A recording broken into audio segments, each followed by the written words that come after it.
Hello and welcome to another exciting episode of Way of the Brush with me, your host, Kris, aka the Name Butcher, aka Hey You, Get Off My Lawn, aka Kris, You're Being Creepy Again. Way of the Brush, the most informative 120 minutes on the internet on the wargaming lifestyle. We'll talk about painting, terrain, conversions, and everything under the sun. For first-time viewers, we do a lot of painting talk as well as a lot of what's under the sun, meaning no topics are barred. We'll talk about anything and everything. So be warned. And of course, if this is your first time viewing or you're watching this after the fact, you can submit your questions to Kris@wayofthebrush.com. It is in the description below.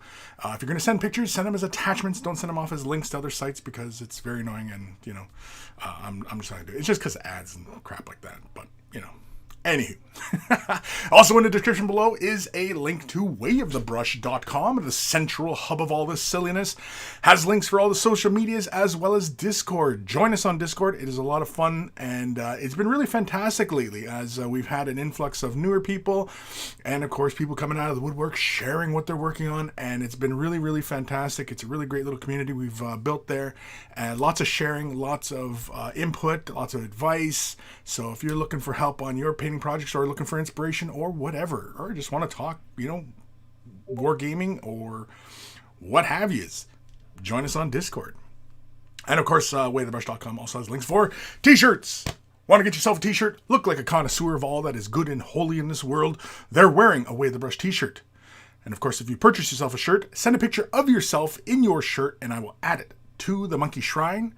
And it'll probably get used in the next time I get around to making an intro. So, which I think it will be soon. I think I'm going to redo the intro. Maybe I want to try and have it as a goal as every kind of year do a new intro kind of thing.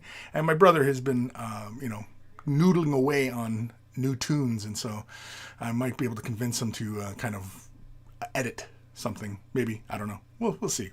I got to talk really nice to him because he's my baby brother. But anyway, spiel, right. Wayofthebrush.com also has links for t-shirts. Already said that one. What else has it got? I can't remember the rest of my spiel here. Patreon support. Has links for Patreon support. Huge thank you to all my patrons who currently support me and people who just joined. Huge thank you to all of you. Without your support, I would not be able to continue to do this show, keep this channel going, and keep doing all the things that I do, and, helping you guys, because again, the sole goal of my channel and all of this has been to help you guys become more efficient and better painters. That is the goal. So it's all about you guys. So if you guys weren't asking me questions, I wouldn't bother doing this. I'd just be doing my own thing, and you know what I mean, and wouldn't share whatever I did because I'm kind of mean like that. I'm kind of selfish like that. I just wouldn't bother sharing anything because I'm really recluse and I try to be mysterious, but I'm not. But anywho. So Patreon support, huge thank you to everybody. And of course, if you're considering Patreon support, there are varying tiers to support at, and there are varying benefits to support, just to, kind of spice it up a bit. But, huge thank you to everybody. And of course, today is a giveaway special, so that is due in part to you guys supporting me. And so, it's all about the Circle of Life, Simba, and, giving back. And today is one of those days. Because today is episode 300, it's kind of a milestone of sorts, I guess. I don't know. I don't really pay attention to milestones. After a while, when you've been doing something for so long and just kind of doing it, you kind of, is that a milestone? I don't know. But anywho, huge thank you. So again, it's in the description below. And of course, if you go to wayofthebrush.com, you'll see the link up there and everything like that. You guys know the drill. If you're not able to support monetarily, i.e. money, you can help me tremendously by liking, commenting, subscribing, following, sharing the video, and, all that other social media stuff. That all helps me out tremendously as well. So, and that doesn't cost you a dime. It only costs you a little bit of effort to click a button once or twice. And, you're helping me out a great deal. So thank you to everybody who does that as well. And I know there's quite a few of you who share my posts and, things like that. And so huge thank you to everybody who does that as well. Big thank you to Carl, a.k.a. Guymere Allfair, a.k.a. Beer and Blood Bowl. That's his YouTube channel. Check him out if you love yourself some beer and you love yourself some Blood Bowl. Beer and Blood Bowl is where it's at. Always take the time to thank Carl for taking the time out of his busy day to create the email jingles that play before the email segments of the show. So always much love for Carl. Always much love. Always. And of course, speaking of love, big thank you to my baby brother Evan for creating the intro, outro music that plays before and end of this show. He's my baby bro. He's a talented individual. And if you get a chance to kind of, Google up his name's Evan. Same last name. And he's got SoundCloud. He's been posting music there. He's been just noodling away on music. It's been a while since he's been, working on, creating new stuff. And he's been sharing some of his initial ideas with me. And I just love everything he does. That's probably because I'm biased because he's, my baby brother. And I love my baby brother. But he's been creating great stuff. So if you check him out on SoundCloud, he also goes by EB Comics. For anybody who's collecting comics out there, and I know there's probably a bunch of you out there, he deals in rarities and stuff like that. So you might want to check out his I think he's got it on the Instagrams and some. It's EB Comics. I also think it's a website as well. And you can check out his wares there. So if you're looking for some rarities, he's got them. He's got all sorts of stuff. He's got the hookup. He's got the hookup, as well as the hookup, the music hookup. And whoa, geez Louise, that scared the shit out of me. Mr. Beyblade just followed. I don't have that on right now, do I? It's on, but it's not. It didn't. Did anything show up? I didn't see anything show up. Oh, I forgot about my chat. Mr. Beyblade, knock knock knock knock. I forgot to turn my chat on. Sorry. I didn't see the comment. Holy crap. I didn't see that comment pop up. So who's joining us today for episode 300? I can see Ebb and Flow. What's up, everybody? Raziel, 300. Cabal, Kevin Cabal, happy 300 to my fellow paint monkeys. Sir Peanut Butter. Morning, Kris and Peeps, happy 300. Punisher fan, Grub. Eldari Lamborghini, happy 300. Ariel Sisinski, hi, Kris. Terracotta, this is Sparta. Anthony B, Shotgun Beers. Matthew Perez, woot woot, 300. Congrats, Kris. Happy to see you reach this amazing milestone. Yeah, I didn't really realize it was a milestone. We were going to do this last weekend, but I got busy. Family was in town, so, family. But, I could have just as easily had him. I'm sure my father-in-law would really love to be on my program, He'd be like, what is all this about? And what are we doing in this mess? Your office is a mess. Father-in-laws. What are you going to do? Dave Battaglia, monkeys. Where's the Google Doc? Google Doc, right. Okay. So, episode 300 today is, of course, a giveaway today. What am I giving away? I'm giving away a Start Collecting box. Now, let me pull up a little graphic here. For anybody who is not familiar with this product, this is from Games Workshop, which, collectively, there are... I'd imagine quite a few of you out there who are into these Start Collecting box sets. Now, I'm giving away, not one of these big ones. I'm giving away one of the smaller ones. I'm not made of money here, people. Come on. But yeah, I'm going to be giving away, let me pull up a window here. Where the hell's my window? Let's go with this one. Or this one. No, that's too big. How about this one? No, that's worse. There we go. Well, screw it. We'll go with this one. So, yeah, we're going to give away a Get Started box, like the Malignants or Adeptus Mechanicus, or not that one. Sorry, not that one's the bigger one.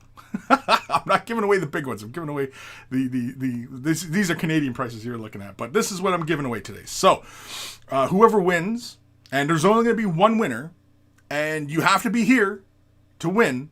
So, everybody who's watching live today, you will have an opportunity to win this. There's only going to be one winner, I'm afraid. But, yeah, so there's all sorts. Death Watch, Thousand Suns, the Necrons. Although, I imagine they'll probably pull those soon enough, right? Because, the models in that box, those are the older ones now. Anybody who watched that preview this morning, well, today, yeah. So, Age of Sigmar, 40K, whatever. There's all sorts of boxes to choose from.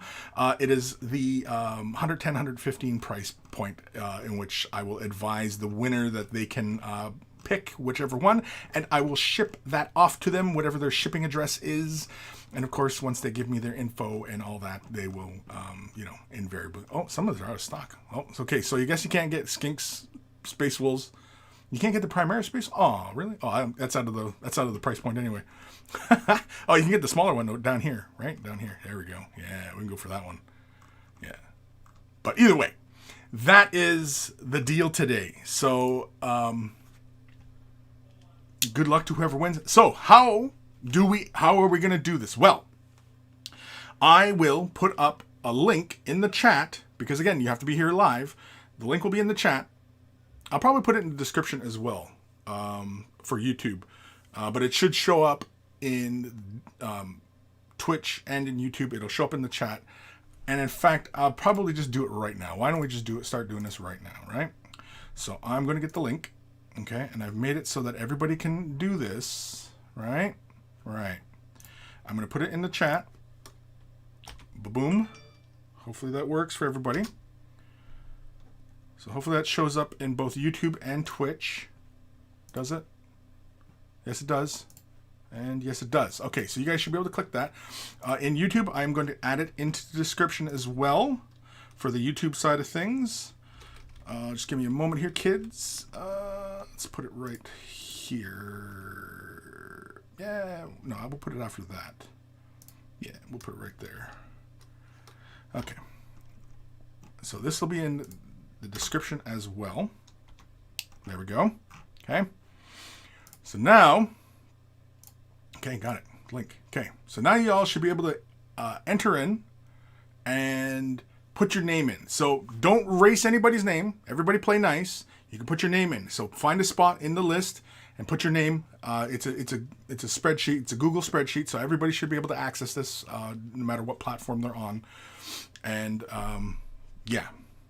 Now, be civil, no goofing around, and yeah, and we should be able to get through this in some sort of timely fashion. Hopefully. Maybe. I don't know. It says access denied. Access denied? God dang it. Why is it access denied?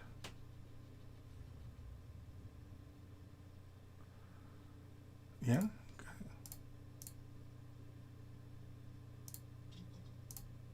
Yeah, it should be, everybody with this link should be able to edit. I'll put it in the chat again. Maybe it was a different link. Okay, I sent it again. Looks like the same. Yeah, it looks like the same.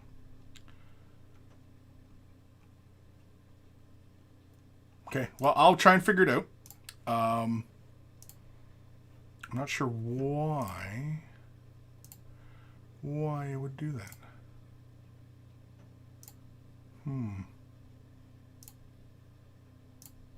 Because I can add people to it. No, I don't want to add anybody to it.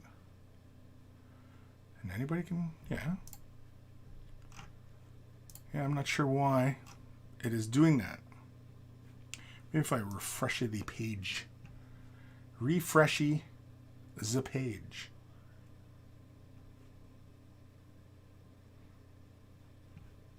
Yeah.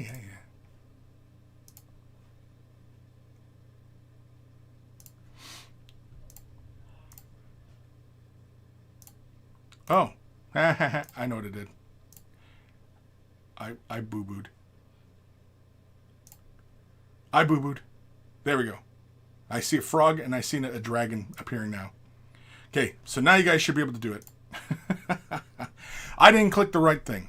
I thought I had clicked it, but apparently I didn't. So, like I said, find a spot, put your name in, and we're going to do the draw. Well, we'll do the draw at some point. Not too long. We've got a pretty good show today. I do have quite a few emails because I did miss last week, so the emails did build up. And of course, any of you longtime viewers know that I have been pretty good so far in the last couple of years of staying on top of the emails. So, yeah. I'm just going to go back here into the chat a little bit and see who's joining us today. Dave Battaglia. Holy criminal, Dave Battaglia is joining us today. David Braunfeld. Dark Commission. Punisher fan. How do you make flames for candles on your minis? I've sculpted some candles for my Bandai Primaris Marine figure. How do you make flames for candles on your minis? That's kind of a challenge because, I mean, like you can make the candle with the little wick, right? But then the flame, I mean, it's pretty much just like a teardrop. And then, I mean, like I'm not much of a sculptor. It's not really my strong suit. And I mean, like if I was going to go about trying to sculpt a flame, I probably would make like 2 or 3 teardrop shaped blobbies of sculpt, stick them together, smooth them out, and then just try and refine the fingers of the flames kind of thing. And I'd probably do 2 or 3. But depending on how small it is, and I probably would also sculpt it on a bit of wire or something like that, because something you can hold on to, you're not fiddling with it. Yeah, that's probably pretty much, I mean, if I was going to do it, that's pretty much how I would go about it. Of course, looking at, like even Citadel miniatures or anything like that, see how they sculpt the fire. Maybe you want to emulate something that they've done there and just, try and, go about it like that. But definitely mount it to something so that you're not handling it at all. And yeah. Actually, I have plans to make a video on playing with green stuff because I've been doing quite a bit of it. Because I've been sculpting up some stuff for my Bandai action figure, because I had done... well, if you've seen my Instagram and everything like that, I've been posting, I did The Rock, and I sculpted a neck piece for it. And I also need to do it with the other head that I have, and so that it fits in with the Bandai Space Marine, and it looks, Space Marine-y, right? It's basically the Primaris helmets, but they often have like this big bar on the back of their head. I basically just sculpted that. It was just smooth and, but I will show how I did it. I might film what I do with the second head, just because I was playing around with how I was implementing my idea, and so now that I have a pretty solid idea of what I'm doing, maybe I'll film what I do, just how I did it, and it's really straightforward. It's nothing complex. Mr. Beyblade, knock knock. James of Kent over on Twitch. Afternoon, Kris. Afternoon, everyone. Afternoon, Dr. Xantos. 300 episodes is a milestone for this endeavor. It is, and that's why I wanted to do something special for today, hence the, the get up and everything like that. And, and of course the giveaway. And it's just, yeah. I mean, I started this program back in 2013, I think it is. So I've been doing this almost 7 years. I've been doing this show. So, yeah. 300 episodes of this silliness. Can you believe it, eh? Tiro Silvas, good evening, everyone. Back in business. Awesome. George Hintz over on Twitch. Hello, hello. Ghost the Starman Deluxe. Evan has comic books if you have coin. He's got the books if you got the coin. That's right. Aaron Seach, howdy, Kris and fellow monkeys. Happy Saturday. Mr. Seach has a bit of a Christmas cheer in his coffee today. Happy 300. Harry, happy 300 monkeys.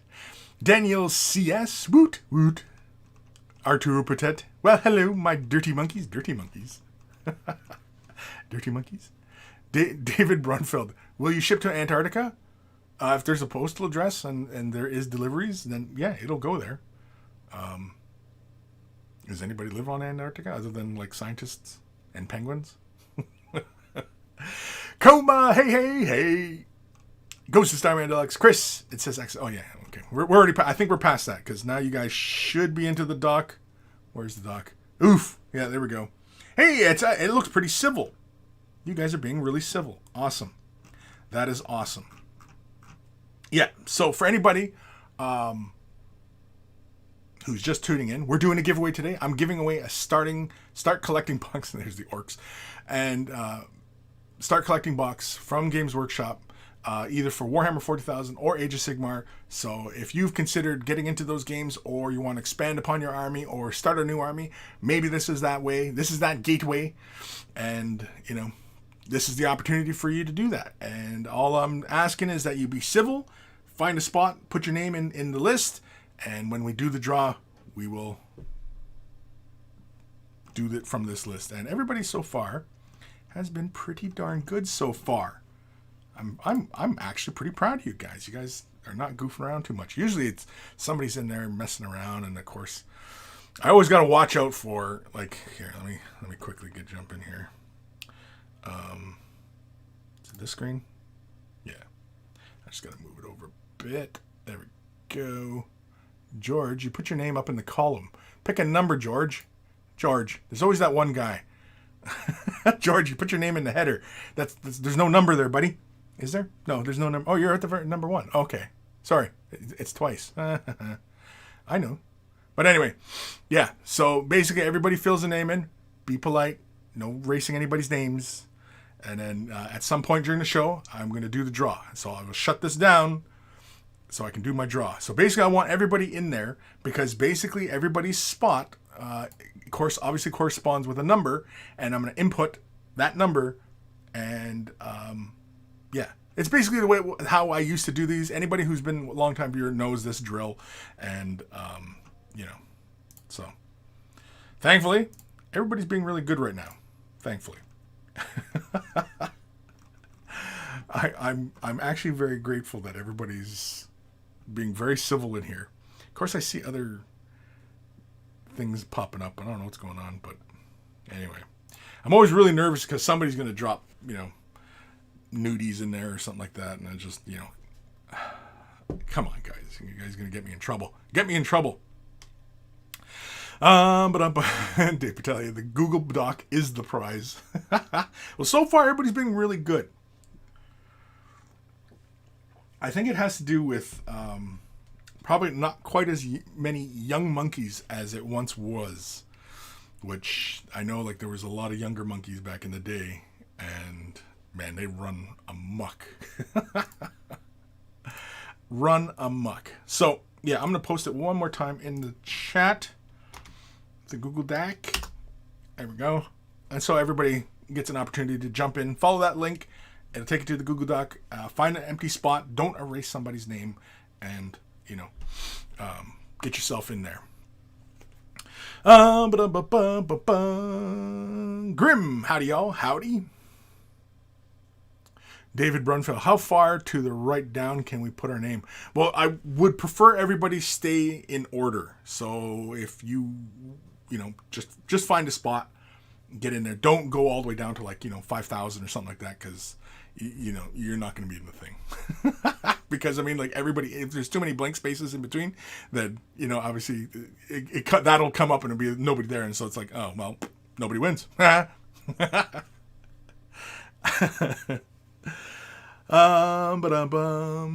Samuel Sanfratello. I made a flamer effect for my heavy flamer on the Dreadnought using a paperclip and green stuff. Yeah. Like I said, I don't think I've ever done sculpting flames. I'm pretty sure I've not done it on camera. I don't think. And just theorizing in my head how I'd go about it. Yeah, I'd mount it to a paperclip, put a wad there, sculpt a finger. And then, heck, I'd probably even wait for that to cure. It's depending on, I guess, on the size of the flame, really, is the point. And then just sculpt the other little fingers on. Really, the tricky part is getting it nice and smooth. And I do have a few ways in which, you can get nice, smooth green stuff. Green stuff is typically what I sculpt. And I've also been using Aves Magic Sculpt. It's a pure white. I found it kind of chalky in my fingers. I found it really quite messy. It claims to be more like a clay, but it's kind of like epoxy. It cures in about the same amount of time. But yeah, I've been playing around with Aves. Milliput I've used, but I prefer green stuff.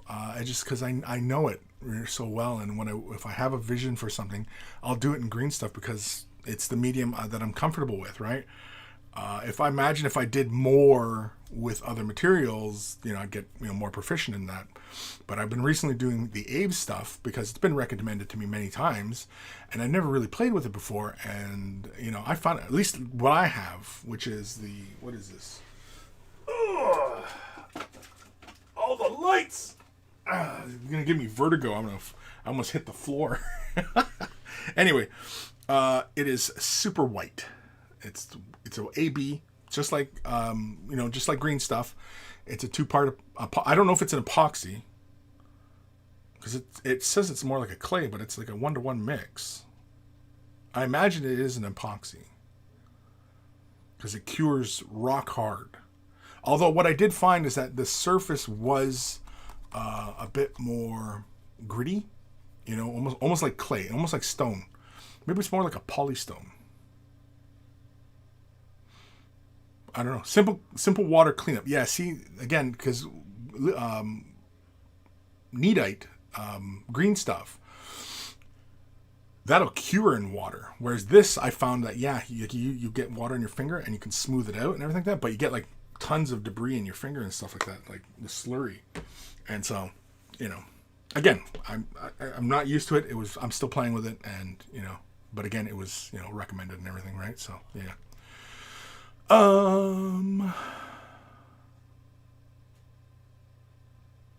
Greg Gurman, Kris mean to George. Kris being mean to George. Yeah. Scott Radom, where is it at? Where's what at? I don't know. He said something way back. I don't know. The link? I posted the link again. Don't worry. I put it in the description. But yeah, I also I'll periodically post it in the description just so everybody gets the opportunity to, put their name down. No, David Brunfeld, you got to put your name in the column. You got to put your name in the column. Or did you already do that and you just put your name in there anyway? But yeah, you got to put it in, find a number and put your name in there. Just how everybody's in line like that. Yeah, just do that. Do what everybody else is doing, except don't occupy somebody else's spot. Find a new spot. Please. Let's keep it orderly, monkeys. I know it's like herding cats at times, but yeah.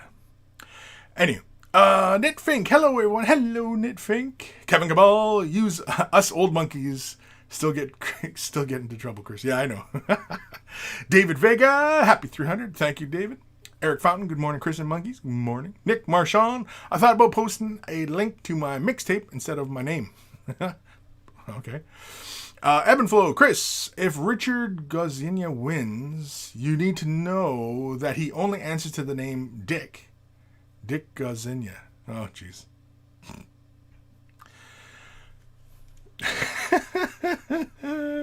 Funny. You got me. It's like what? Like Ligma. You got me. Reggio, working on RG Crossbone Gundam. Super cool. Oh, cool. RG, real grade? Arturo Patet, first, there's a Chilean base in Antarctica with families, post office, and even an ATM machine. Weird. But real, second, Kris, you just called me old. Yeah. Old balls. You're old balls, man. Arturo Patet, it sounds like an old guy. I can't imagine a very young person at the end of that name. I'm sorry. I just... Episode 300, Kris insults his viewers. Royo, hey Kris, happy 300. Thank you. Heretic Scott, I played around green stuff, Milliput. I think they both have their uses. Milliput is better for smoothing, sanding, and sculpting small things that you want to be rigid. Yeah. I find it dries very hard. And same with that Aves. The Aves dries very... It is a bit more like Milliput, but I never found Milliput to be quite messy. But again, I don't know if that's because of the Aves that I've got, or maybe it's an old batch. I have no idea. Again, my experience with it is very limited. So, yeah. Probably a poor choice of words there for the show. I want it to be rigid. I want it to be hard. I want it to be hard. Firm and rigid. Daniel CS. Epoxy sculpt cures much harder than green stuff. I've seen people that mix them 50-50. The epoxy sculpt and green stuff and mix them? Really? I've never heard of that one. Interesting. Dave Vega. Love the light show. Yeah, well, it's kind of fancy. I think the last time I busted this light out, it was my birthday. And I had the lights going. It was kind of, get a whole, what I should have had is some smoke in here so that you had these little rays of light moving. That would have been a trip. Just sit around, smoke up for a bit, and trip out on the lights. Whoa, ooh, something in that hippie. Greg Gurman, Kris, I used to be G2 but can't figure out how to display that anymore. Oh, okay. Well, there we go. Got my tea.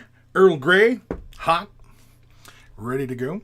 You know what? Holy crummy, we're already halfway into or half hour into the show, and because I have so many emails, I think I will bust out into the email segments. So I'm just quickly going through to see if there's any kind of questions, obviously painting related or questions.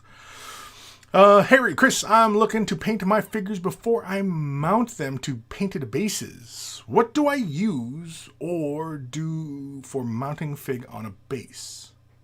Okay, well, typically what I do for figures before I mount them to a base, I'm just trying to think of, well, typically, okay, you can get yourself, yeah, okay, oh, of course these are being really stiff and not wanting to come up. Okay, here we go. Oh, I'm knocking over a bunch of miniatures. So here we go. I've got this guy who's like one of the, I don't know, dudes that stands next to Calipers, right? And I have it on an alligator clip, and I prime it, and then I can begin working on it if I want, and I can just have it on the stick, and I have a whole bunch of these sitting back here on these little sticks, and I picked that up for like pennies. That's one way of doing it.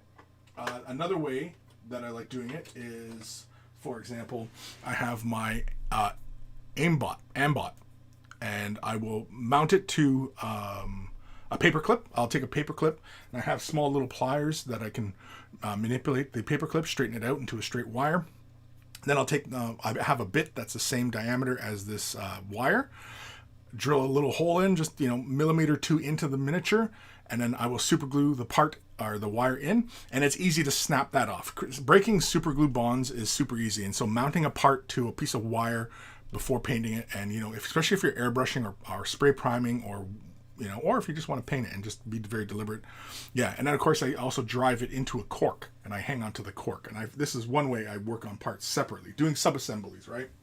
And I have the ambot, all parted up and ready to go, because I was airbrushing it, right? I was airbrushing a majority of the surface area, and then I'll probably glue it all back together.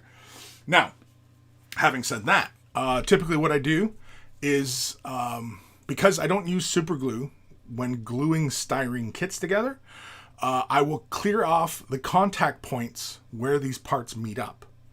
And what that means is I'll take probably like my X-Acto blade, or it's usually just my X-Acto blade, and I will scrape the paint off to the bare plastic where these parts meet up.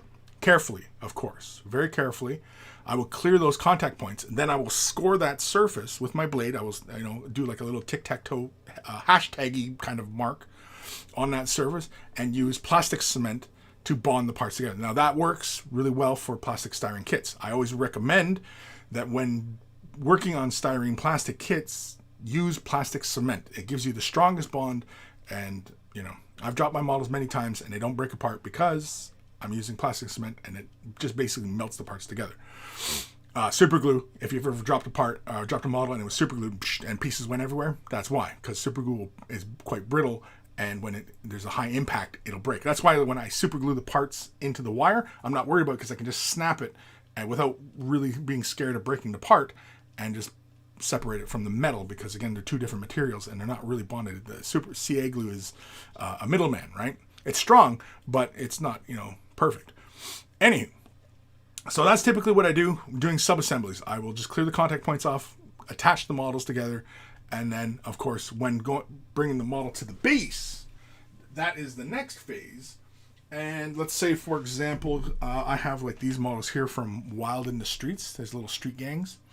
I typically will pin, where's one of the models here that's ready to be worked on? Is this one? Yeah. So, I have the small model here. He's pewter, but this works for resin, pewter, and plastic. I will typically, because the bases are green stuffed, right? I put a texture on them, green stuff, and then I will figure out where I want the foot of well, first off, I'm getting ahead of myself here.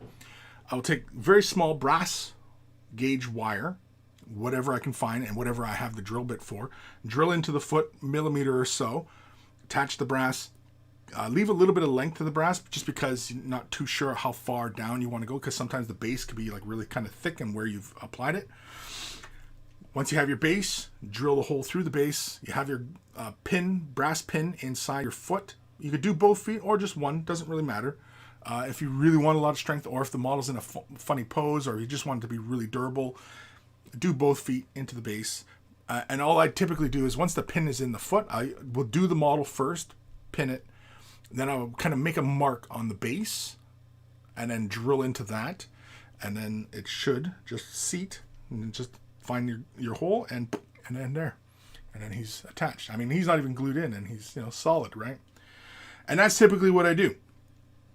For most models, even styrene on styrene, because sometimes what I will do, like for example, my Necromunda guys, I will simply pin him to the base. Even though I've painted both already, I will simply just drill a hole, put a pin in there, and then drill where his foot's going to be, and then bang, and be there.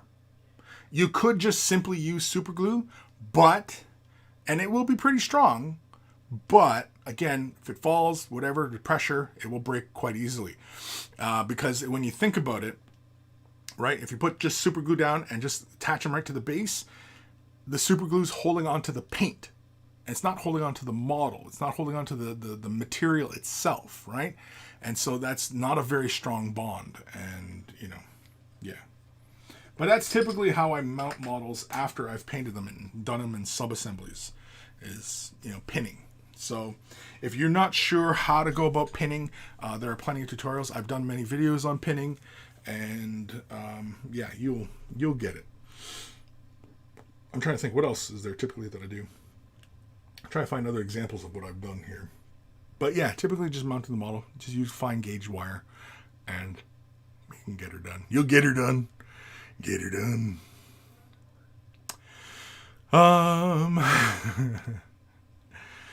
FS Draconis. I had a miniature from Shadows of Brimstone, and they had some awful seam cracks. I used Milliput Superfine White. It got so messy using water to smooth it out. Yeah. See, I never really had that problem, but again, with the Milliput, I was just using at the time, I was just using like my spit, and I was smoothing it out. And saliva is a little bit more viscous than water, so it wasn't terribly messy. But which is why I like green stuff, because most of the time I'll just use water for green stuff. But I've been experimenting with other techniques, and one that was highly recommended to me, and I was playing with that, and I actually really enjoyed it. Found it very easy, although there's a few more steps in prep. But again, I'll cover it in a video in the future. James of Kent, just for reference, TV shows that didn't make it to 300 episodes: Big Bang Theory, Cheers, Frasier, Happy Days, MASH, Murder, She Wrote. Kris is officially more popular than Angela Lansbury. I don't know about that, but then again, apparently Angela Lansbury, that show was very, well, at least the stereotype is that the show was very popular amongst senior citizens, and I don't think those numbers are increasing. I don't want to be rude, but Arthur Bogorski, is that for real? Has anyone tried to do a bone color neuron scheme? Anyway, with a metallic dry brush, like they are in the early stages of metaling. I'm not sure what bone color neuron scheme is. Like they're going from bone to metal, and they're transitioning between the two. There's a few ways. You're saying Necron. Neuron. Autocorrect. I know. Damn autocorrect. Okay. So, yeah, going from like a bone with a metallic dry brush. Now, are we talking about just the tone of bone, like it's kind of whitey brown? Or are we talking about actual opaque, off-white paint with a metal dry brush on top? That would actually look pretty cool, because it would actually kind of give you the impression that it was like a bone paint, and it's chipped and worn off, and only in certain areas do you see the color. The tricky part is not overdoing it to achieve that desired look.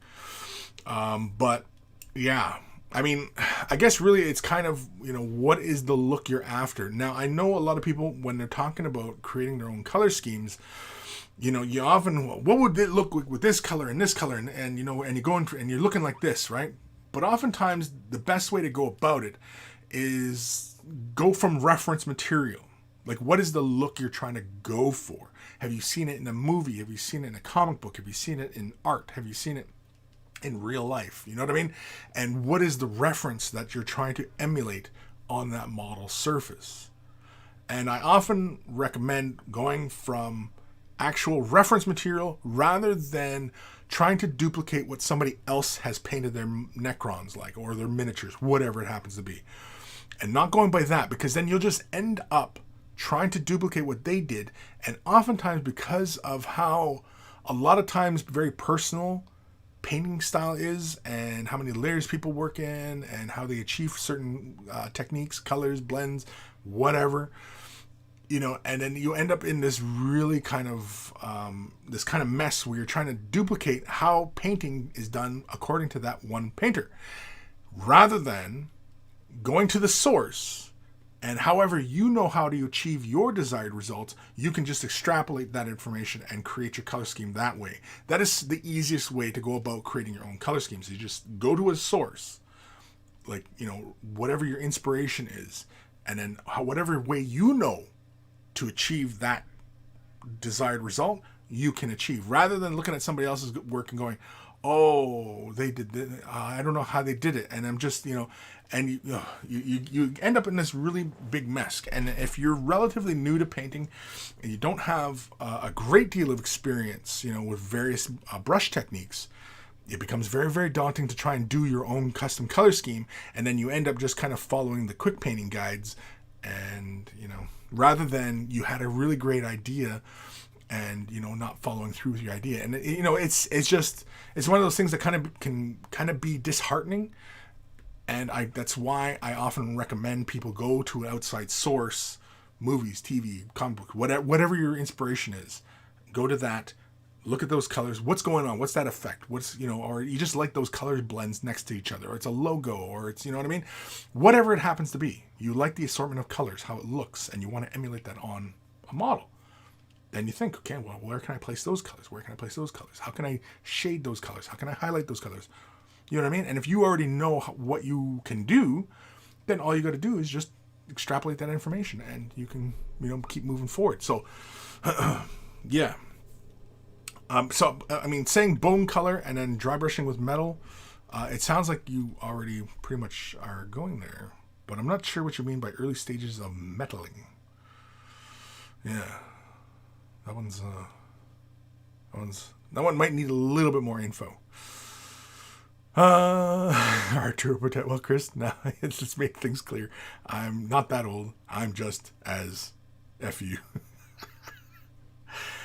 Old Man Logan. Hello, Kris and Monkeys. Happy 300th. Thank you. Bleep bloop. Long time no see, but I'm here today. Sweet. FS Draconis.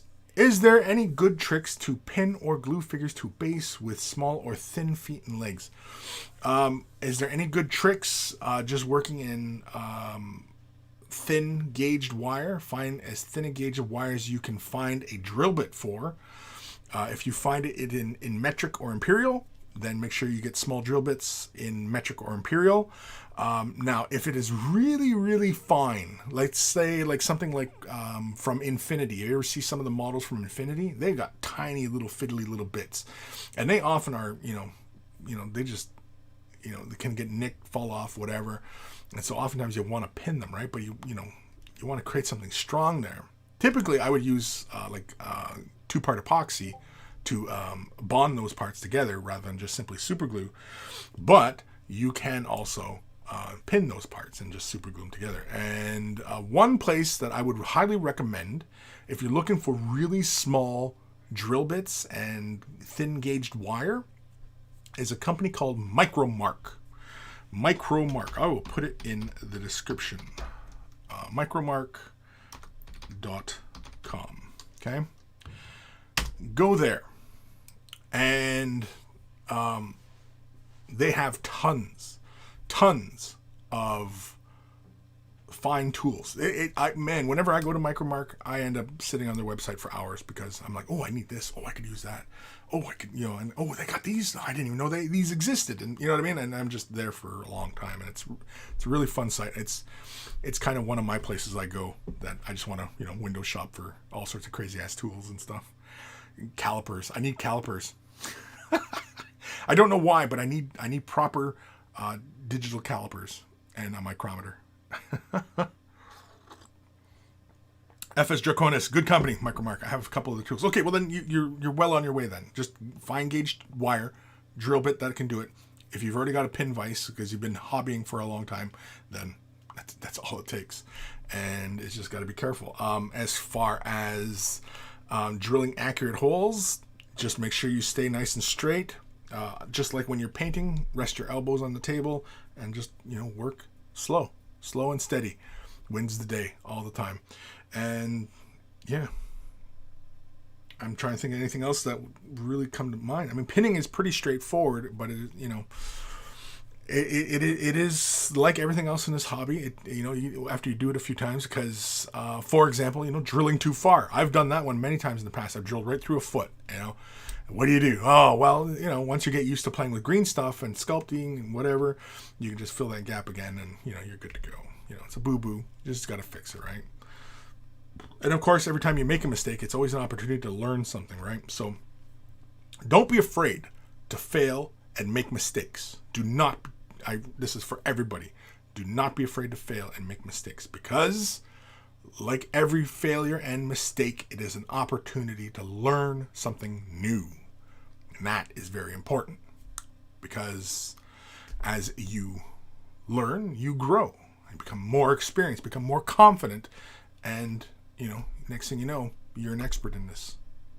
I've failed many times trying to do something, many times, and my fingertips have all been cut up, and yeah, so James Shapiro, hey all, Monk Eye and Monk Eye King. Hope things are doing well. Things are doing well. We're doing a giveaway today. Again, I'm going to reiterate this for everyone. Doing a giveaway today. I will post the link in the description again. It's already been in there a few times, but it's in the chat right now. Join us over there. And yeah. Kilma, I wrote this here, so I got to be famous now. Here, hold on. Let me jump over to the window. I just gonna jump over here real fast. Yeah. Now I'm pretty sure. Punisher. How do I use docs? Pretty colors. Nothing. No. I'm always scared to scroll down. Okay. No. Oh. You got me. Poggers. All right. Jeez Louise. I got to get off this before somebody posts something inappropriate. Where's the camera? Nope. There we go. I'm always nervous, man. There's always somebody out there who wants to just test the boundaries of doing this. And so, yeah. Oh, man. Fire Trick 18. Kris, are you still going to do that OSL tutorial? Yeah. You got to remind me, though. What, OSL for what? Because OSL is a pretty big subject. And I mean, like, a 10-minute video is not going to be too explanatory. But I mean, if it's something specific you're gearing towards what you want to accomplish, I can help you with that. And I can show you specifically what you want to achieve. But if it's just something on, light sourcing and everything like that, then that's a little bit bigger. And yeah. But anyway, Harry, thank you, Kris. I just picked up a whole bunch of Custodes Army. I think the whole sub-assembly will be way to go. Thanks again, Kris. Thanks again. Once again, thanks. Jeez, there was no Kris in there. Anyway, yeah. So I just pinned them. I use just paper clips. It's $1. I use a small pair of pliers, straighten them out. And then, I mean, like even one paper clip, if you got like good wire cutters, you just drill into the foot. Just make sure you have the drill bit that's the same size as those paper clips. I often use the smallest drill bit. Oh, where is it? I have like my Dremel. I use these Dremel bits, And it's the smallest drill bit. What is it? 132? 1/16th? I can't remember. Can I even see this on the drill bit? Oh, I'm not even going to try that. I thought they labeled the damn numbers on these things. Anyway. Yeah, so it's the smallest drill bit I use for paper clips. And it works great. And it's just the right thickness or gauge. And yeah. That's all I do. And that's how all my stuff is mounted on paper clips. Paper clips in cork. Or I use those alligator clips. And those alligator clips have rubber on the ends, so you don't, obviously the teeth don't bite into them, whatever you're working on. And yeah, they work really good. I picked that up, and that was more for, obviously, sub-assembly stuff and, getting together. Catacross is all in parts right now, and he's all over there. Anywho. Arthur Bogorski. Kris, how to pin efficiently? Do you use a dental drill? No, it's a pin vise. It's often referred to as a pin vise. It is this one here. Like Games Workshop produces one. I don't know what kind of models you're working on, so I don't know if you do a lot of Games Workshop stuff or if it's just miniatures and stuff like that in general. I posted a link to micromark.com, and yeah, they sell all these little pin vices. These pin vices, it's these are just little vices for pins, right? And you can just open up the chuck, right? You just open up the chuck. And it comes in like varying gauges it can grab onto. And typically these pin vices will also have another chuck or another part for the chuck inside the handle. And you can get more gauge sizes in there. And that's it. And then basically how you use them is off these ends here. They freely rotate. That's by design because you can just rotate, set it in your hand. They're knurled for the grip. And you just drill into the part, and you just hold it steady, and you just slowly work your way in. And that's it. It's not terribly difficult, because basically you always want to keep your hand straight and always keep the tool perpendicular to whatever you're working on or whatever the surface. It doesn't have to be perpendicular, but you just want to make sure that you're coming straight in and straight out of what you're drilling. Yep, I said it. And because basically if you're deviating as you're moving the drill bit, you're going to make that hole bigger than it needs to be.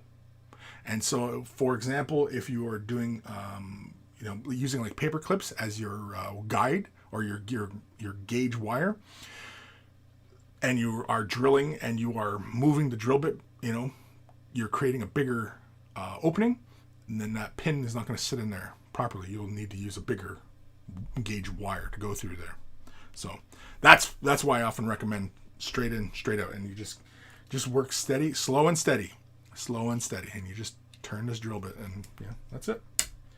That's drilling. I mean, again, it's not rocket science. There is a bit of nuance to it and a bit of experience, and you just got to give it a try, But yeah, pin vices. Look up pin vices, and you'll be taken into the wonderful world of little tiny drill bits. Reziel, apparently Milliput works well with iso alcohol. Yeah. Same with two-part epoxy. Dark Commission, you can try graphite pencil. Yeah, for the metallics, yeah, graphite would work well. Yeah.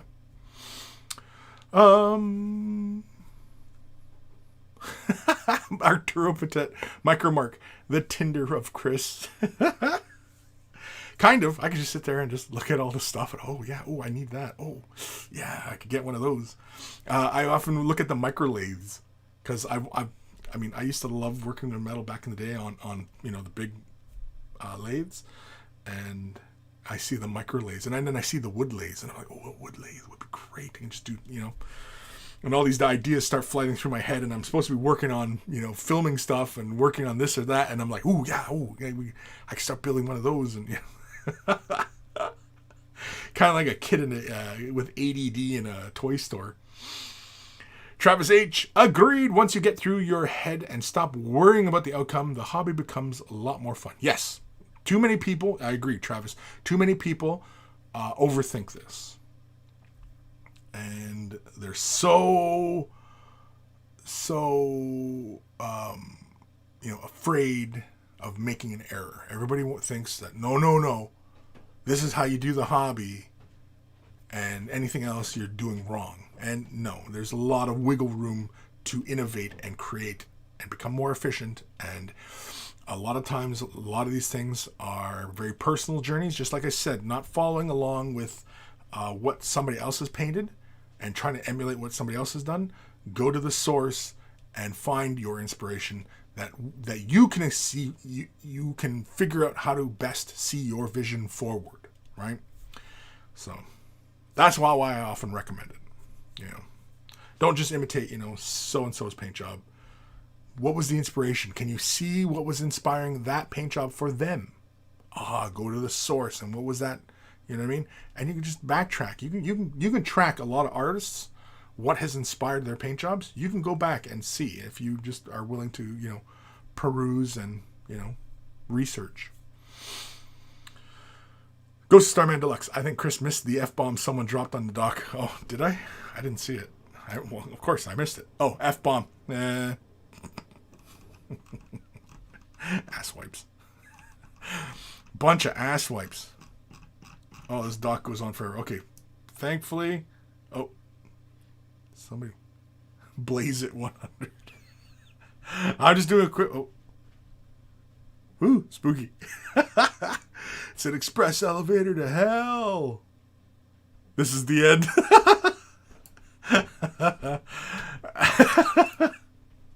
You guys are too much. Too much. You're too much, man. Too much. Too much.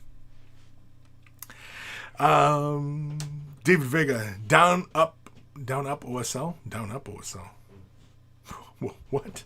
Oh, I mean, are you talking about light sourcing that comes up on the model? Like lava? You know how often you see a lot of people do lava and it's shining up? Yeah. You know what I haven't seen anybody do? At least I don't think I have. I'm pretty sure.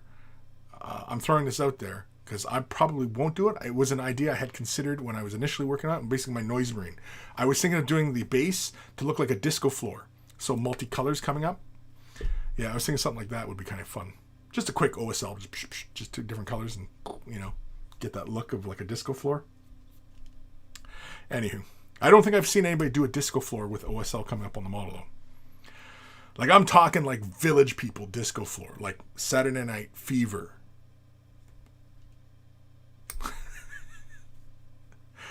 Fire Dragon, mostly for lighting, I'm using Kingdom Death monsters with their lanterns. Oh, okay. Oh, right. We were talking about the Kingdom Death stuff. Yes. And Fire Drake, you have the YouTube channel, right? Where you've been doing battle reports? Yeah. Click his name and you'll take it off to his channel. If you want to check out some Kingdom Death, he's been experimenting with the battle report format. Punisher fan. I want to turn my minis into figures. I was thinking of cutting the main body section, thighs, calves, feet, hands, head, chest, abdomen, biceps, forearms apart. Good God. And drilling through them, inserting paper clips, and then filling epoxy and collecting the different parts. However, this would leave the joints exposed. Could you recommend ribbed rubber to simulate the flexi armor to attach between the joints? Oof. That's a tough one.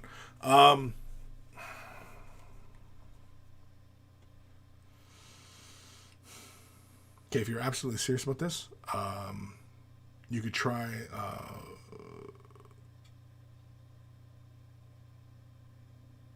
basically using like a silicone that'll be small enough. I don't know how big a figure you're talking about here, but yeah, creating those joins using like a silicone rubber. So that, are we talking about it's going to be a fixed position? Because if it's going to be a fixed position, you could just use any sculpting material and sculpt those joints. But if you want to have flex and be able to pose it, then it will need to be, like a rubber-like material. And I think silicone would probably be best. Now,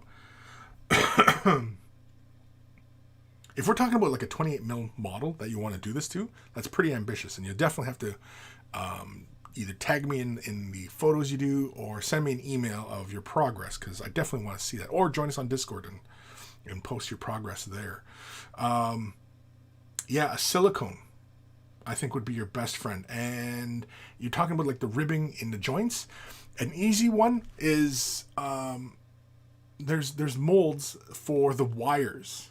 You ever see them? There's some companies produce little molds for creating the cables, the wiring cables. And I know they're varying thicknesses, and I'm sure like there's probably a proper gauge for like the neck joint, and probably good enough for like the elbow joint, stuff like that, and various thicknesses. And you just get those, but instead of using green stuff, which typically everybody does, you just use a bit of silicone, or you can take like caulking.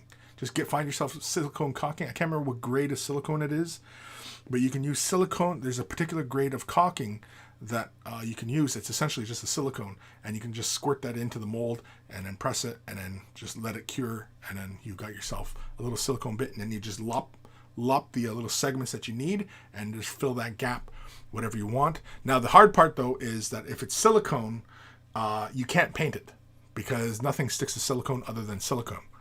So you will need something that can dye silicone. Now I'm not 100% sure exactly what kind of dyes are available to dye silicone, but you might want to look that up. But silicone, I think, might actually be probably one of the best ones to give that a try. Because otherwise, yeah, looking for like little rubber. You can look at companies like Bandai that do action figures. A lot of the Gundam and stuff like that have very fine little silicone joints or rubber joints, and you might want to just be able to lop them up. And, maybe those will serve your purpose. And I know there's companies out there who just produce the ball joints and, the connectors and everything like that are made from that rubber. I'm not 100% sure if it's purely a rubber or if it's some sort of rubber blend or whatever the material is. But I know that they do produce the extra bits because people break their kits all the time, their action figures, and they break those in these replacement parts, essentially, right? So, yeah. So hopefully that kind of helps and kind of gets you moving in the right direction, kind of thing, right? So hopefully I'm hoping. Dr. Santos, don't tell Kris I posted boobies in the doc. Did you post boobies in the doc? You better not have. Oh, blue-footed boobies. Okay. Seriously though, don't be posting anything too bad there. So, if you're just joining in, we are doing a giveaway today. And if you follow this link I'm posting in the chat, it's also in the description below. It'll take you off to the Google Doc. Do not erase anybody's name. Find a spot to put your name in, and you're entered in. And of course, you have to be here to win. And of course, what are we giving away? We're giving away a starting collecting box from Games Workshop, either for Age of Sigmar or Warhammer 40,000. Great way to start a new army or expand upon an existing force or just pretty models you want to paint. All of the above is acceptable. Where the hell am I? Good God.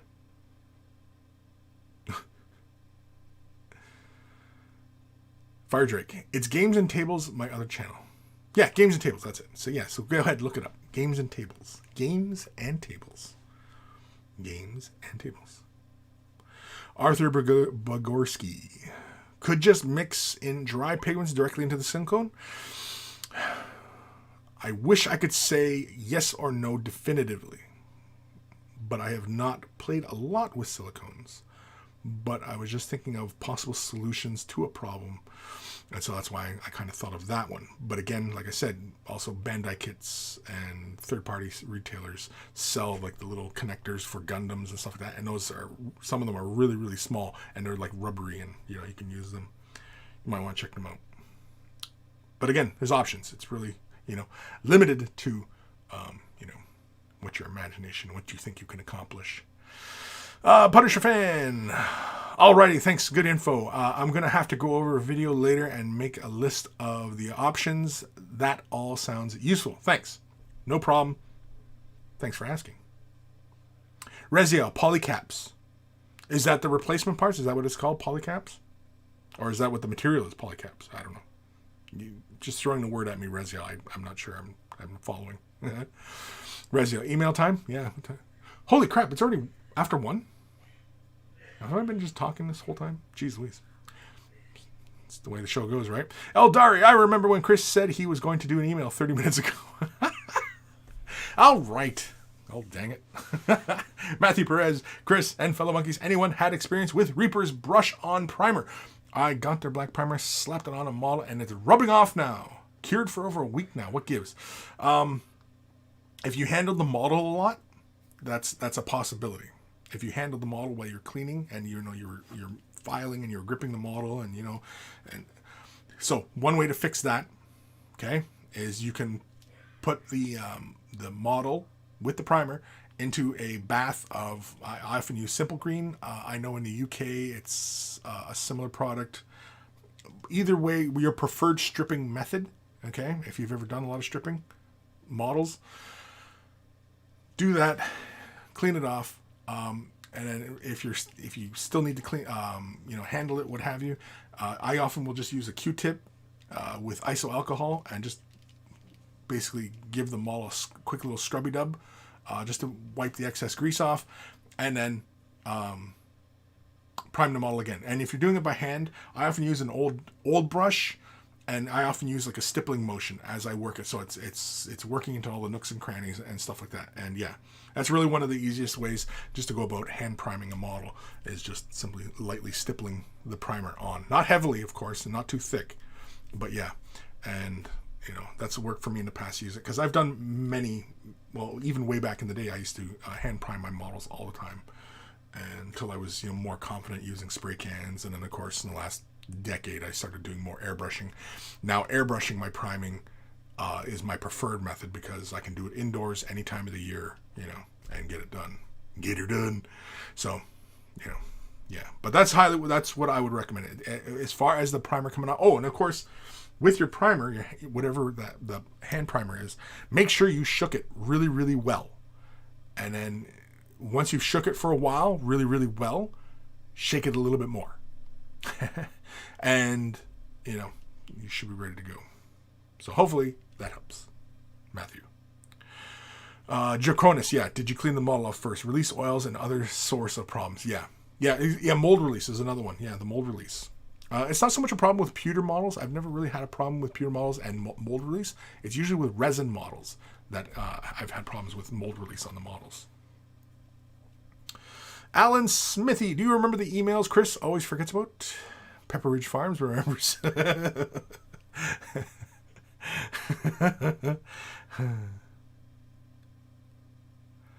Coma says, no, you need a special dye in the silicone oil based. Or silicone is oil based. Yeah, okay. That's what I figured. That with silicone, you need something special. So, yeah. And Coma's played around with a lot of paints and, different things. So, yeah. I personally have not played with dyeing silicones or anything like that. Usually, like silicones, like for mold making and stuff like that, I just pour it and, But I know it only usually comes in like a white or a gray or a lot of times pink and purple, and you know what I mean. So, yeah, to change the color of the caulking. Or the silicone, I should say. Yeah. Anywho. Matthew Perez, I'll give it a go. Rest of the squad got Prime Krylon Fusion, and it's holding perfect. Brutal Tops. Forgot to tune in. Doing house painting outside. Cool. Arturo Patet, have you done a lot of stripping models? Please tell me I'm not the only one laughing at that. Zero's hobby. Shake that paint. Shake it. Shake it, baby. Shake it. Coma, the scale color primers are so thick that they are best with brush if you don't thin them down. Oh, really? Did you get your scale color primers? Yeah? Those new ones? Did you get the new ones? Because I know they did that Kickstarter not too long ago. Did you already get your scale color primers? Because they look pretty interesting. A lot of times I reside within the world of like Citadel and Vallejo and stuff like that. And so with scale color, I love their metallics. The other colors, my opinion varies, but with the metallics, all of the metallic colors I played with, and I've played with almost all of them now, to a certain degree on models, and I've really enjoyed scale colors metallics. They're really fantastic. The flat black I recently was playing with, it's all right. Its coverage is okay. Coma. No, it's the normal ones. Oh, okay. Plasma painting. Due to quarantine, I decided to start tackling the Death Guard I got from the Dark Imperium box I split with a friend. As a result, I have painted 20-something Pokwalkers thus far. Cool. Bleep bloop, let's boogie on that email Kris forgot about again. That's right, because I got emails. Okay, so if you're wearing headphones, turn them up or down, because here it comes. And let's do let's do this one.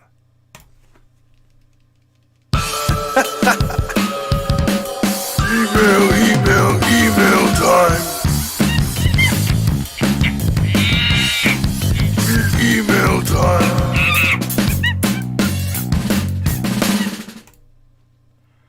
This one is from our good buddy, the Heretic Scott, aka Lewis. Hey Kris, hope you are well. Here is Cryptek model from Wargame Exclusive. Not very familiar with working with resin, but it wasn't as bad as some made it out to be. I'm more halfway through my Necrons, and I'm pleased to see my techniques improving, particularly due to practice, I'm sure. But your advice has been very helpful. Thanks again, Lewis, aka Heretic Scott. And so let's have a look at his efforts. Ooh. Look at this. Very nice. I like to work on the cloak. I like the glowiness. Metals are nice and cool. Got varying tones. Got that blue in there. The browns. Oh, I like your work on the staff. I like that eyeball thing. The whole Sauron thing. That's cool. I like that.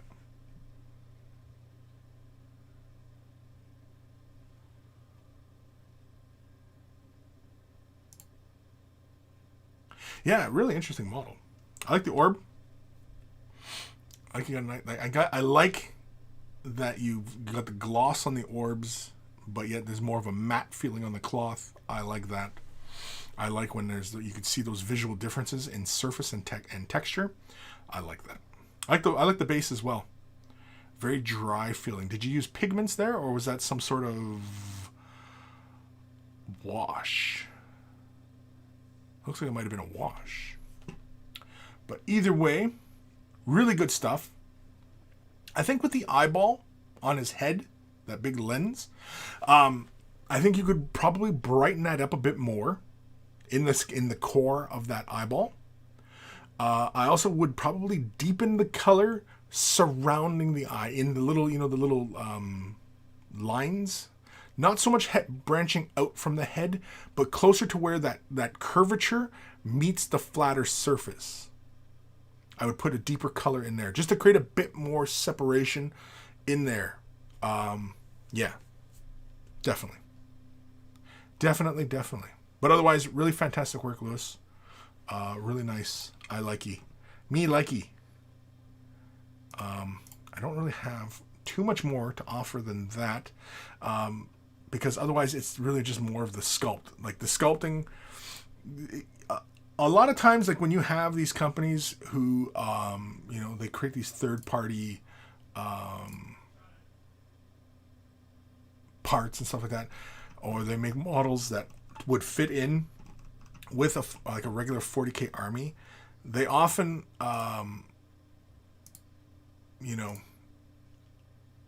sculpt extra things on them just so that they don't end up getting sued, right? And I don't know, that often takes me out of the miniature. Like, why?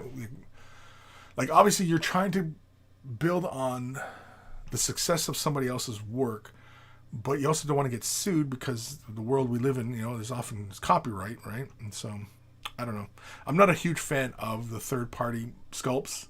I know it was a big deal way back in the day about Chapter House and the whole thing. And I didn't care for the Eldar sculpts, like his Eldar jet bike. I did not care for that a bit. And I was like, why is this even a big deal? Honestly, it wasn't really great stuff. And, but I'm sure the artist put a lot of time in and everything like that. But, anywho. This next one is from our good buddy Scott Radum, little dwarf guy. Painted this mini up. He's from Spellcrow. Still working on non-metallic metal and trying to increase the general contrast between the colors of the mini, like the red and the green. Also tried to make those two colors more vibrant than I usually go for. All my stuff comes out pretty earth tony and never really pops. out at the 3-foot standard. Fire away any thoughts. And so here is a little dwarf duder. Let me switch screens. There we go. I really like this. I know you have been not happy with the non-metallic metal. Now, the where the flintlock and everything is, I think your work there is really great. But you see how you get to very bright tones on that part? But I don't see very bright tones on the barrel or on the end of the barrel. And I think that is where your initial dislike of where things are going. Like, see, I can see on the one ring, just before the end of the gun, on the last part of the wood where the wood meets the gun barrel, that last ring is really, really good. And you're achieving the non-metallic metalness. But on the length of the barrel, it's not quite there. And I think because you don't have those bright tones in there. Because you're going very bright on where the flintlock is and the rings, but the barrel, for whatever reason, you're not putting that same level of contrast in there. And it needs to be there. It would be there. Yeah. And it would follow a majority of that barrel length as well. I would pick, like, you know how you're very fond of highlighting from a particular direction? Well, that highlight on that barrel would be on one side of that gray tone on a majority of that barrel. And same with the end of the barrel. There'd be a little bit more brightness, or you can create just a spot of brightness on the end. The work on the goggles, everything like that is really, really great. I think a little bit more color depth in the dwarf's face. Not so dark and shadowy. And I think thinning out a bit more of a reddish hue and doing the nose, lips, and say around the eye sockets might be a bit more appropriate for a dwarf. And also give a bit more life to his flesh tones, right? And it also would carry through the rest of the model because it looks like the front of his tunic is the red and his hat is red, right? And so you kind of have the little red tones of his flesh kind of, taking the eye through the red. Yeah, see, kind of here you have like the red tones following kind of a central motif, and then you have the green coming across left to right kind of thing. But yeah.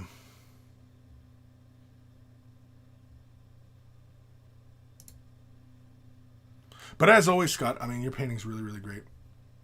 I like it. I like your work on the leather. I like your highlighting. I like the work on the hat, too. The blend on the hat is really nice.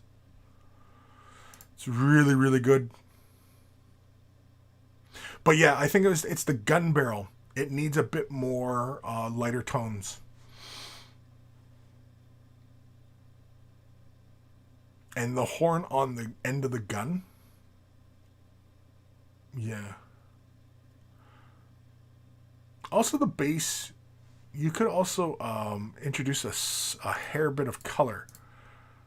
It looks like you kind of did here in this one. I think in the nooks and crannies, you could probably have a bit warmer tones.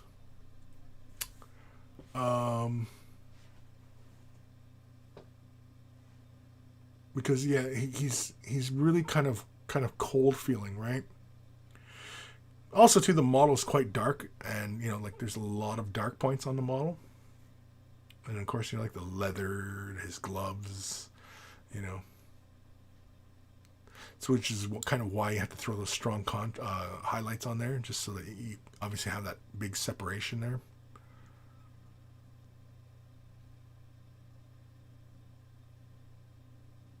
I mean, there's a bazillion different directions you can go, but I think with your non-metallic metal though, yeah, I think like on the gun barrel, it seems like not pushing that contrast far enough, and yeah, I think that's all it takes is just all the other brighter highlights you've done, do that to that gun barrel, and I think you'd be much happier with where it's at. From what I can see, looking at it. I think that would be a way. The Heretic Scott, I agree. Third-party sculpts are hit and miss. Wargame exclusive make female model Necrons, which don't fit the lore at all. Yeah, I'm familiar with Wargame exclusive and them and the other one that does like a lot of the dark elf stuff. I can't remember what the hell their name, or is it the same company? No, somebody else. But anyway, and female Tau and stuff like that, and that's fine. I don't have any problems with that kind of stuff. Stuff that isn't part of what is already established. But I mean, like, you know, the people who are making Space Marine Terminators, well, they're already done. Like, you know, all they're really looking to do, at least from what I can see, it looks like that they're trying to lowball GW as far as what the price cut point costs. Now, yes, we can sit here and argue the high cost of miniatures today and yesterday. But I mean, there's a huge infrastructure in place that has to be maintained, and that's why models cost so much. If you really don't want to be spending your money on miniatures, I mean, like, you know, then go into another hobby, because I mean, this, you know, it is a luxury, right? So, you know, don't have to spend your money there. But I mean, you know, as far as from an artist standpoint, you know, trying to cash in on somebody else's IP, you know. Now, if they're not doing anything with it, or they're not going into a direction with it, then okay, fine. Like, you know, female Tau, sure, go right ahead. You know, having pinup kind of girls, sure, you know.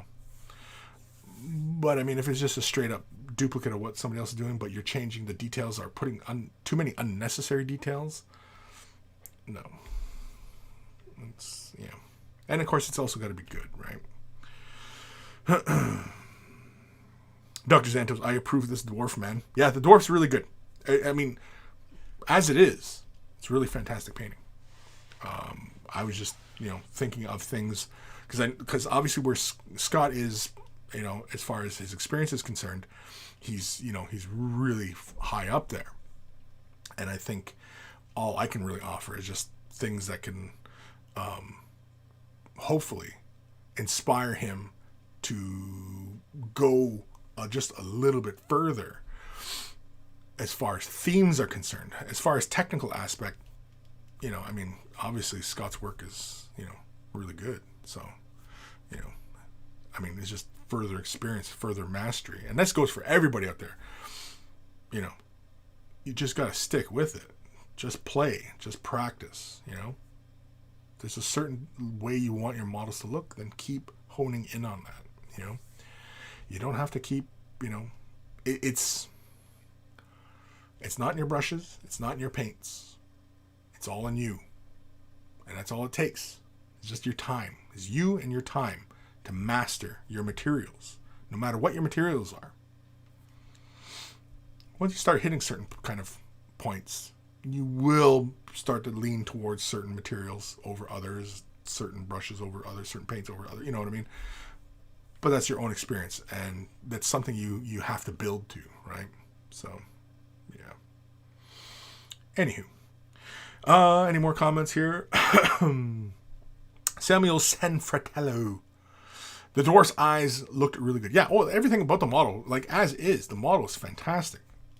You know, I'm just looking at spots where, you know, go just a little bit further or push the theme of things. You know, like the dwarf, like the ruddiness on the nose, and instead of those harsh, dark lines in the eyes, going with more deeper, even purple tones or red tones, you know what I mean? And just push those colors instead of going with really harsh, dark shadows and just pushing more the flesh. Because I found that's, like, for me personally, I mean, the flesh should really kind of bring the face forward more, right? And really, realistically, to my eye, the red jumps at me really, really fast. And, you know, I want to explore that. And then, of course, you like really, you know, a model like a painting, your eye should always be led back to certain points, you know, but you should still be able to freely move around and, you know, enjoy all the details of a miniature. But that's also, you know, a huge part in due to the sculpting. Really great sculpting. You know, the painting is just the icing on the cake, right? A good miniature sculpt can stand on its own with no paint, right? It's like, you know, the statue David, no paint on it. It's just pure marble, and it's fantastic, right? And a good miniature, you could just look at it and it looks really good, you know, because it's a good sculpt. The painting is just the icing on the cake, you know. The Heretic Scott, LML, laughing my ass off. The spreadsheet has escalated.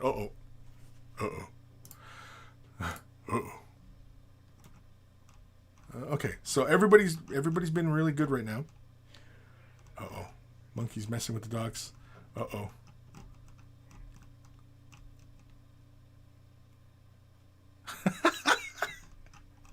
Oh God, you guys.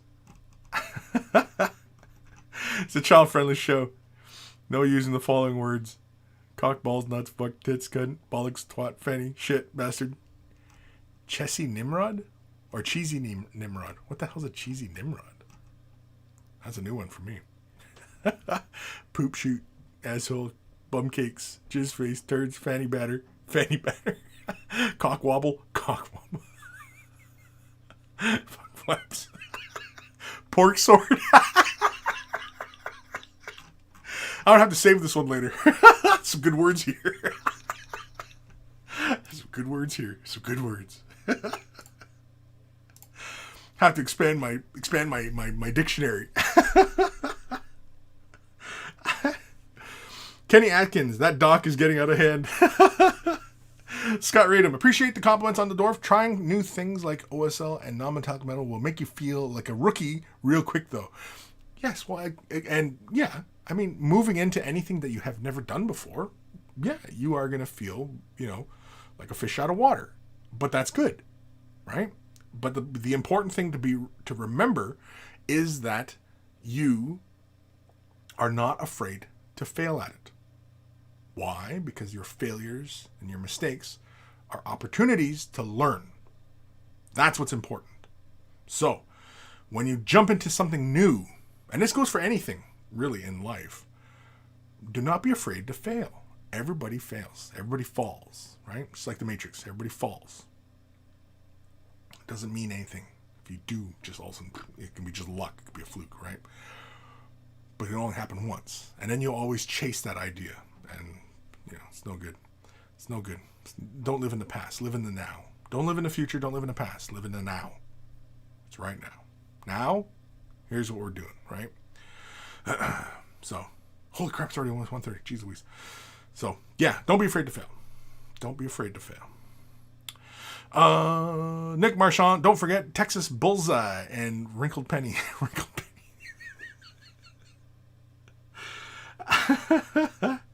Ghost of Starman Deluxe. Kris, you broke all the rules. Yeah, well. Oh, Nick Marchand, those are words you can't use. Oh, damn, I messed that up. Aaron Siege, did somebody say pork sword?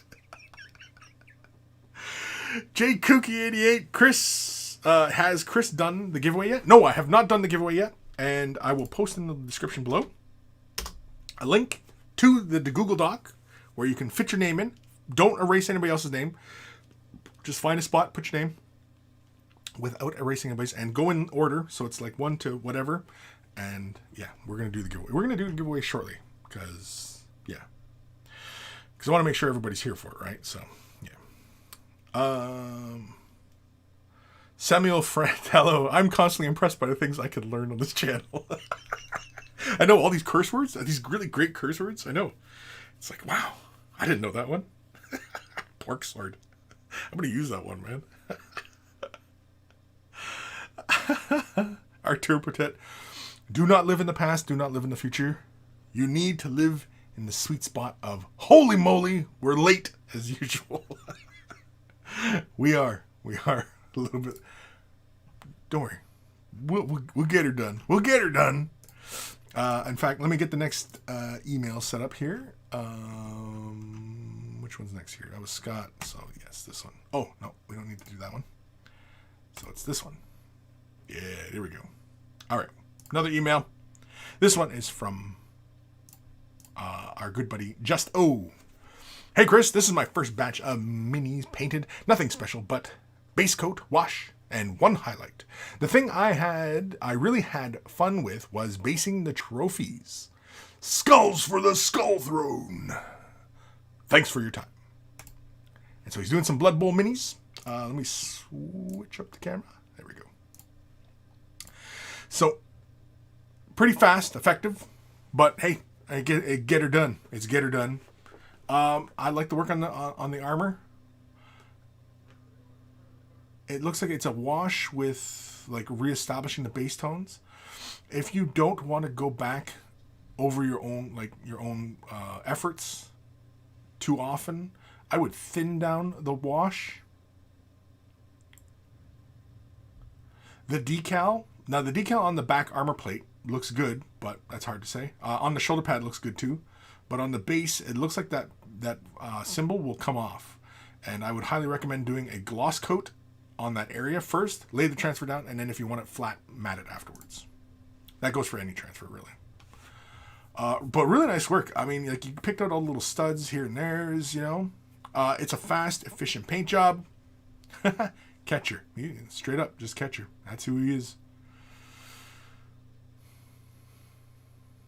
Oh, he didn't shy away from those transfers at all. I see it on his chest, his shoulder, his thigh, the base. Good job. Yeah. There's the trophies. I like the paint job. I like that you're neat. And, you know, it's a fast, efficient way of getting your models done. I can appreciate that. Oh, he's got a little bit of rust going on the studs and everything. A little bit of blood and the spikiness. Ooh, it's all gold. This is the championship, I take it. Man, somebody should do up a big one, a big version of this. Kind of a Super Bowl trophy size. Kind of probably about 16 inches. That'd be pretty cool. Of course, too, it's a human team, and I play humans. I like humans. I know some people out there are like, there's more interesting team. But I like humans because they're kind of middle of the road, and it's a challenge to play with them. It's a challenge to win games, challenge just to get anything freaking done with them, really. But I like playing humans. It's fun. I mean, it's if you really want a challenge, you play Halfling or Snotling or something. But yeah. But thank you, Justo, for sending that in. Awesome stuff. I like the painting. I think with your transfers, though, especially on the rims of the bases, because oftentimes that's probably where you're going to grab the model a lot, I definitely would do a gloss coat along that rim, put your transfer down, then if you want it matte, use like Lamy and medium and just mat it down, and you'll be good. Just a layer, and that's good enough to mat it down, and it also seals the transfer in. And you can do that for the armor as well. Also with transfers, I definitely would recommend picking up decal solvent solutions to, basically make sure that those adhere down to the surface, follow within panel line, especially when you're using transfers that are like on the thigh pad and stuff like that, where there's like a lot of ridges. Yeah, it'll adhere into those ridges really well. I mean, those transfers look really good, don't get me wrong, but it helps, you know. And then, of course, once you, like, if you do a gloss coat, put the transfer down, use a solvent set, adheres to the surface, then you can gloss coat it again, or you can put Lamy and medium on top of it, and or a matte varnish, and just apply it to that surface, and it looks like that transfer is part of that surface, and it looks like it was hand painted on, and then, you know, all that. We're doing okay. In fact, we're doing so well, we're going to do another jingle for another email. We're going to do one more email. So if you're wearing headphones, turn them up or down, because here it comes. And let's do this one.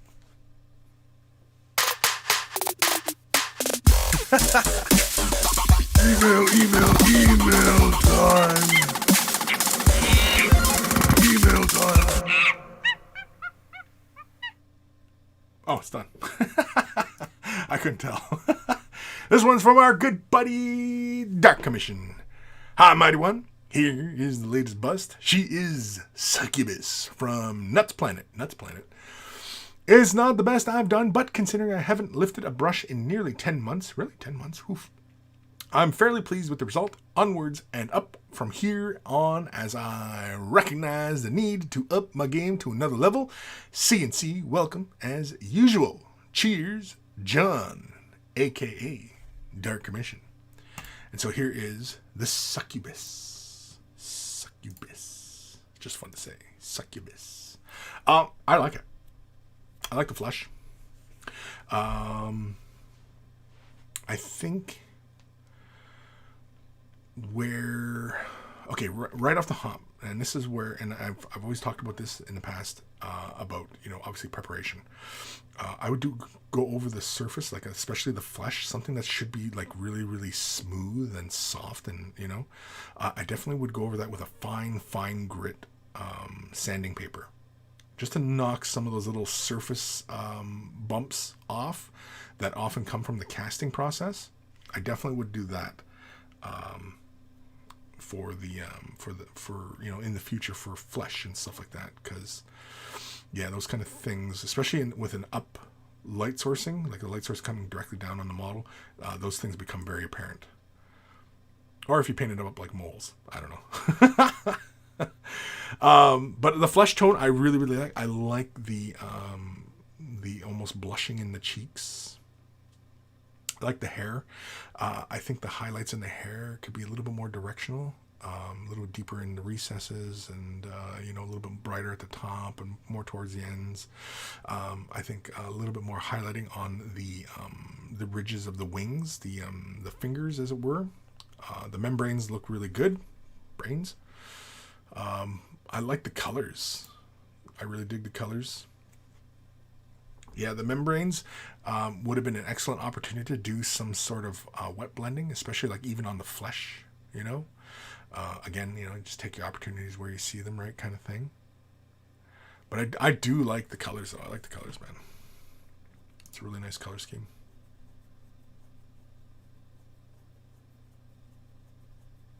Especially a model like this where you have, so many large areas. Yeah, it's a really good opportunity for doing wet blending and stuff like that if you've never really tried it before.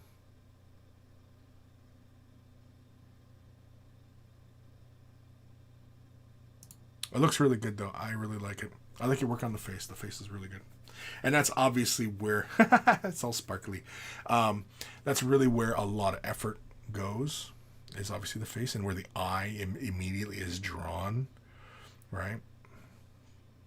Takes us back to composition again, I think between this frame and this frame is probably the optimal viewing angle that you should be looking at her. Somewhere between these two frames. If we can imagine kind of, it's rotating. Yeah, there's an optimal, pretty much directly kind of almost looking right into her eyes. Actually, I kind of wish we could see the eyes a little bit better in the photograph. I realize because you have the bright light above the model. And it kind of shadows the eyes. I kind of wish we could see the eyes a bit more, because the last photo shows that those eyes are brighter. But yeah, really nice work though, John. Awesome stuff. Thank you for sending that in. And yeah, I don't really have anything other than the initial prep. I think just things like that. Just a very, very fine grit sandpaper. And just very lightly run it over the surface, and then use like an iso alcohol, run that over the surface of the face. Be very deliberate, obviously like in cheeks, anything like that, and just knock that surface off of it. If you find that those little things are occurring while you're painting, that's probably from working the brush too many times over the surface, and the paint is drying as you're working. So that's also a possibility as well. But really nice work, John. Thank you for sending that in. And yeah. Dark Commission. The eyes are black with white rim blue pupils. Yeah, see, I kind of wish we could saw them a little bit better in the picture. And also like a bust like that, also doing a gloss coat on those eyes. Again, there's opportunities there to play with those the visual distinctions, right? I mean, you gloss surfaces and matte surfaces and satin surfaces, because her flesh, like if just looking at that model, I'd want satin on the skin, I'd want matte for the hair, probably in the horns, and gloss for her wing membranes. I'd probably want a glossier surface and gloss in the eyes. Yeah. But yeah, awesome stuff though. Thank you, John, for sending that in. Henry Groves, sorry, I'm just having tea. Has it been drawn yet? No, it has not been drawn. Did you get your name in? What time are we at here? Yeah. We'll do the draw, I think, after we do this next email, which is from, here we go. This one's from Rory. Hi, Monkey King and monkeys. Just got back into painting in time for the lockdown, and I finally finished my first squad.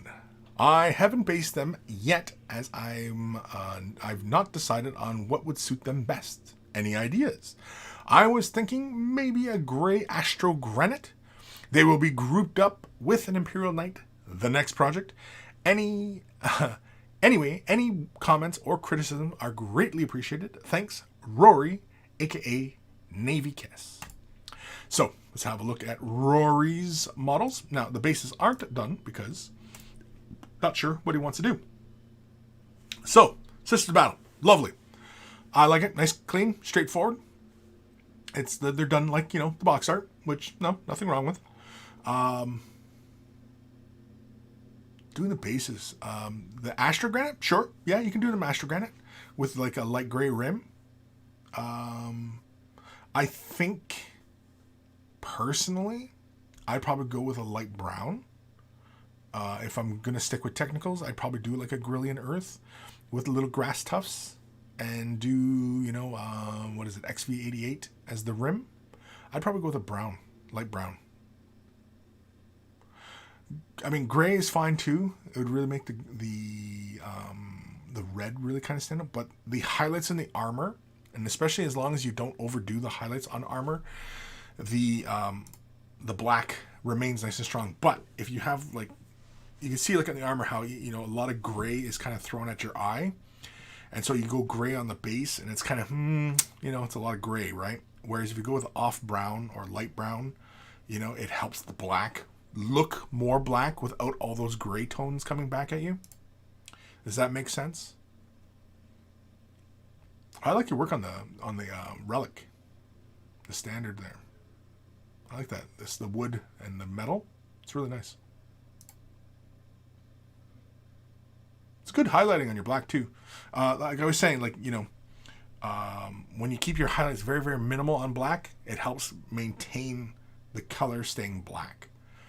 A lot of times, people, they don't like painting black surfaces because, they end up doing gray, and then the black ends up looking too gray. And because the real trick with it is that if you want it to retain looking black, you got to keep your highlights very, very minimal. Very, very small. You don't cover a lot of the area. And you've done just that. And that's good. I think the weapon casings could have been done in a color. Like the bolter, even the chainsword, the flamer. They could have been done in color. They could have been done red, or they could have been done black. Or they could just be completely metal, whichever it is. They're your models. You paint them up however the hell you want. But nice work on the reds, though. I like the red. I like your highlighting. Nice work on the scrolls. Really good. Yeah, I mean, personally, I think for me, if I was, hammering out these models, I think... Oh, no, wrong one. There we go. Personally, I think I would probably go with a brown. If you're going to go with a gray... well, if you're going to go with a gray, you could try a little bit of snow. Right? You just get Astro Granite and Valhalla and Blizzard. Lay down your Astro Granite, wait for it to completely dry, and then come in with little spluts of Astro Granite. And even grass tufts. You can get a little mixture of, environment. Personally, I mean, I would probably go with Agrilian Earth with little grass tufts, and then do the base rims. Is it XV88? I think it's XV88. I don't know. It's the brown they always use for GW.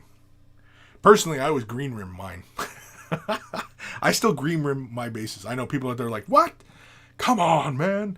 But yeah, that's what I do. That's how a Kris do.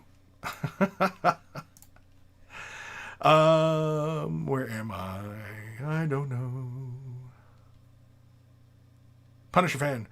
What about gray covered with brown like an old stone floor that's being grown over by grass that then died and became just soil? Whoa, that's really specific. What about gray covered with brown like an old stone floor that is being grown over by grass that has then died and became just soil? So black? You're talking about like peat moss, right? I mean, it's just a fuzzy blackness. I mean, Dark Commission, Well Painted Sisters. I haven't painted minis in a long time. I feel inspired to tackle something from my cupboard of shame. Yeah. Navy Kess, thanks for the comments. I think I'm going to try brown, like you said. Yeah, I'd go with Agrilian Earth. I would do the entire base in, say, XV88 or whatever. You just hand paint it, right? I don't think you're airbrushing. Well, the model's already glued on, so at least that's the way it looks. But yeah, do XV88 over the entirety of the base. Hopefully the base is already primed. I don't know, but hopefully it's primed. Lay the paint down on the base, and then just put a dollop of, and carefully move the Agrilian Earth around. Obviously being careful not to hit the models, and let that completely dry. And then you can always come in with little grass tufts and just put like 1 or 2 grass tufts on each of the little bases and be done. And you got like lots of variation, and that will help that red really pop. It'll help the black look really dark, you know what I mean? And it'll, help people see, the models. I think that's really why Games Workshop switched from doing a lot of the green bases to doing a lot of the bases brown, right? Having the rims brown or black. Black is also, but I mean, when the models are dark, I don't like black rims. I just, it's a personal thing, but I don't like when it's got that black rim. You can have whatever colors you want on top, but I'm not really crazy about black rim. For something display, sure, but if it's gaming, no. Gaming, it should, look like it's for gaming. It's a gaming piece, right? So, yeah. Eric Fountain, have a good day, Kris and monkeys. Later, duder. Are you leaving? Did you put your name down? Are we going to do the draw? Are we doing the draw? Oh, Jesus. Okay, I'll have to show the giveaway window here. Jeez Louise. So, okay. We haven't... Aldari, he farted. What the F is that? The Horngus of Dongfish.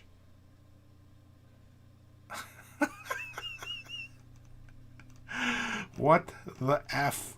And of course, can't show boobs and bouncing tits. Oh yeah, there's all sorts of awful words there. We can't show that. Okay, I think I need a few of you guys down below, like by 67. So Plasma, J Kooky, Thermicus, Adam PR, Brutal Tops. I need you guys to move up a bit. I think that's everybody, right? Yeah, I think that's everybody. Yeah, just fill in the space so that we're nice, even numbers are nice and filled in the spot. I'll give you guys a few moments since the moment I just said. Oop, geez Louise. I was clicking browser windows here. Nope, wrong window. There we go. All confuddled now. So yeah, I want you guys to just fill that space in a bit better. Just so there's no gaps. We're not looking for any gaps. I noticed there's a spot after Alan Smithy, number 51. Jeez Louise. Somebody followed. I'm supposed to have a little thing pop up. Oh, yeah, there is a thing popping up. I see it now. Victor. Who is it? I can't see the name. Oh, of course, this is not showing me. Nice. Nice. Nice. Who the hell was it? Come on, you're supposed to say in the comments who just followed. God dang it. Oh, Victor Bellum. Bellum? Thanks for following, buddy. Oh, man. I didn't even realize that. Yeah, it was popping up. I'm pointing at the Stormtrooper's crotch over here. There's a Stormtrooper there, if you can't tell what that detail is there. Anyway, it's over by my pile of Tamiya paints. I've been building up more Tamiya paints because I'm going to repaint my Space Marine, which you can barely see him. He's right there. I'm going to do him in Tamiya paints. Just because it's an action figure and I want a very durable paint on there. Water-based acrylics, pretty durable once you seal them and everything like that, but it's an action figure, and so I want something a little more robust covering the surface. Alcohol-based paints tend to be a little bit more robust. Anywho, yeah. Okay, so are we all nice and... Oh, you guys are messing this all up. Okay, Adam moved into 51. Great. I think Thermicus, you could jump into 56. Brutal Tops got sooched in there. Plasma Painting, come on, you got to move in there. I'm going to do the draw, buddy. And, jeez Louise. Oh, man. I'm not on the window, am I? Jeez. Okay, no. I'll make sure I'm not on the window here as I was moving through. I didn't want any crazy-ass images showing up. Plasma Painting. I need you to move, buddy. I need you to move up. Occupy a space right after J. Cook, I guess. Is Plasma even here? Are we going to move Plasma? Can somebody move Plasma? Let's move. Let's scooch him in. Scooch. You got to scooch in. There we go. There we go. Excellent. Thank you. Okay. So, right? We're all in here. We're all there. Okay, we're going to do the draw. So, I got to turn this off. Only I can change it now. Boom. You're all locked out now. So, hopefully, everybody that's here is here. How many do we have in here? 62. Okay. Now, typically, when I do this, I go to random.org. Random. Whoa, that's not how you spell random.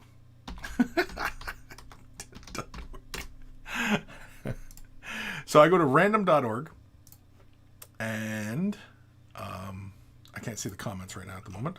Yeah, okay. So, and what I do is I click it 3 times. So I'm going to switch over. How many did we have? 62? 62 names? Right? And everybody's in there properly? There's no gaps? Excellent. This is probably the most orderly that you guys have ever done this. And I'm so proud of you guys, really. Because usually it's a freaking nightmare trying to do this.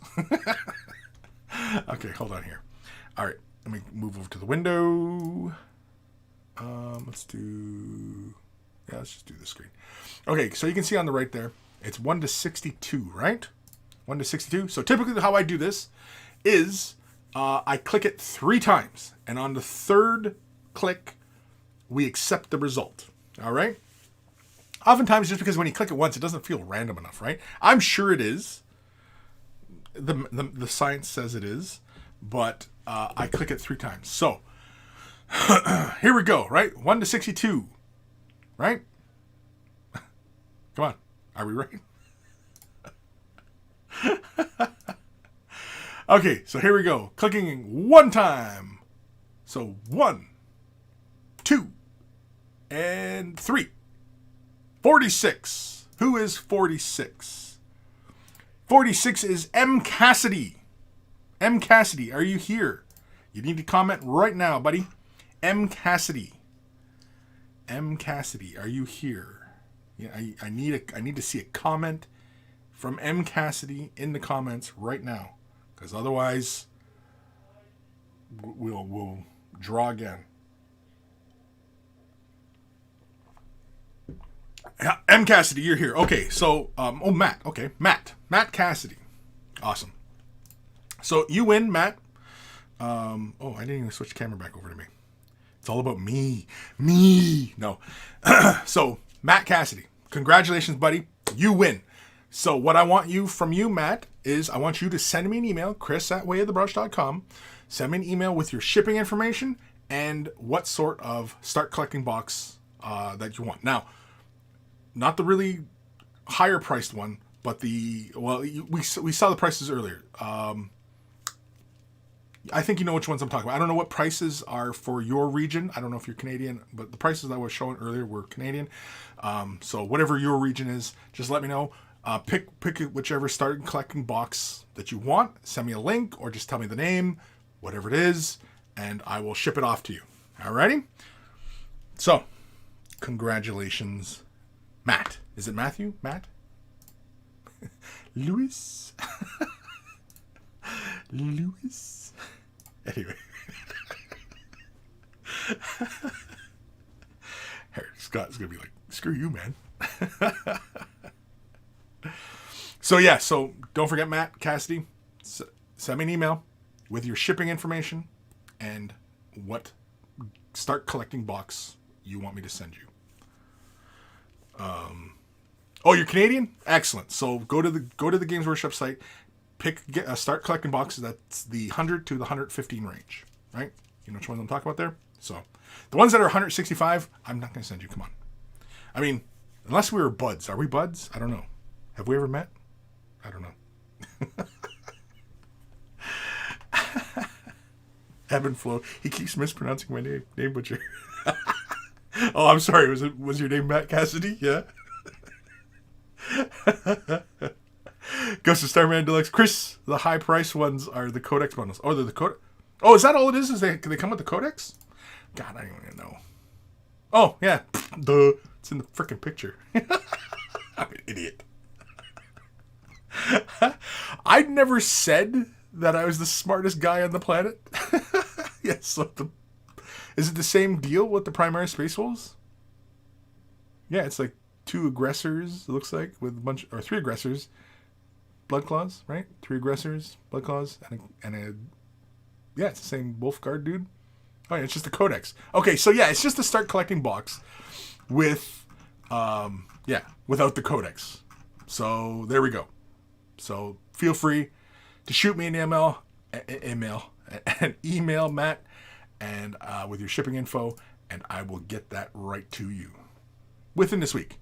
I'm probably most likely going to go through Max Aggression to get the box and have that shipped off to you. Just because, Dan's really great, and I've been trying to get a lot of business to him because, he's a good dude. Anyway.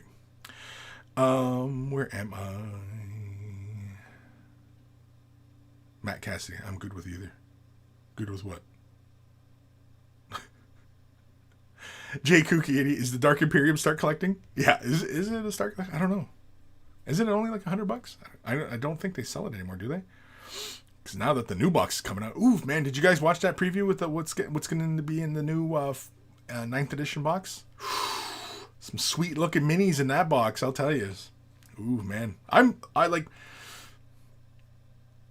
a devout Eldar player, but a lot of those Necrons look really darn cool. And the Space Marine bikes, really, really cool. Those Crusader dudes with the big storm shields, they're pretty cool. It's knightly Space Marine type stuff, right? So, it's cool. But the bikes are really cool. But the Necrons, freaky deaky looking. I like them. I like the Necron-y stuff. Ghost Star Red looks. I think the Warlord Titan is start collecting. Yeah.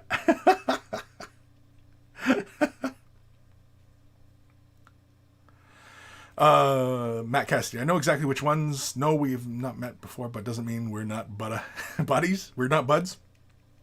It doesn't mean we're not buds, right?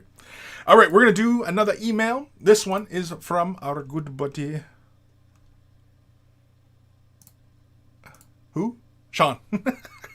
Hi, Kris. Here's a pic of those scions I showed you a while ago. They are finally finished. This is about as far as I wanted to take them, since I'll be playing with these, and they took a bit of time to do. Plus, I have 30 more to do, so cheers. And here is his duders. And these guys look really darn cool.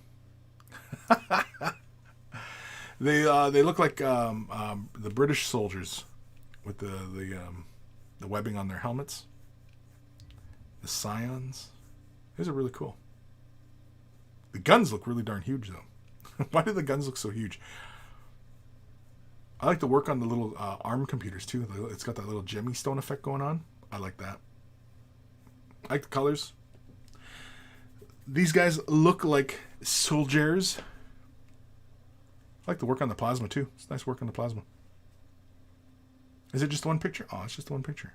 I kind of wanted more. Do I even have this on the right window? Yeah, I do. Yeah. I like the little helmets. Where'd the helmets come from? Or did you make them up? Or are they from somewhere? Probably Victoria Miniatures? Is that where it would be? I know the sculpts there are really great.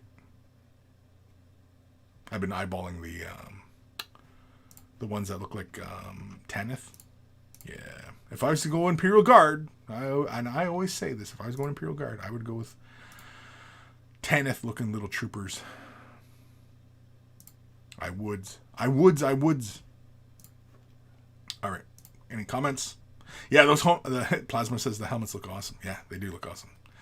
I like them. Yeah, because it looks like what's British soldiers. They look like the British soldiers. They had the webbing on their helmets, and they had like the that broad style helmet, whereas the American ones are more kind of pot-like.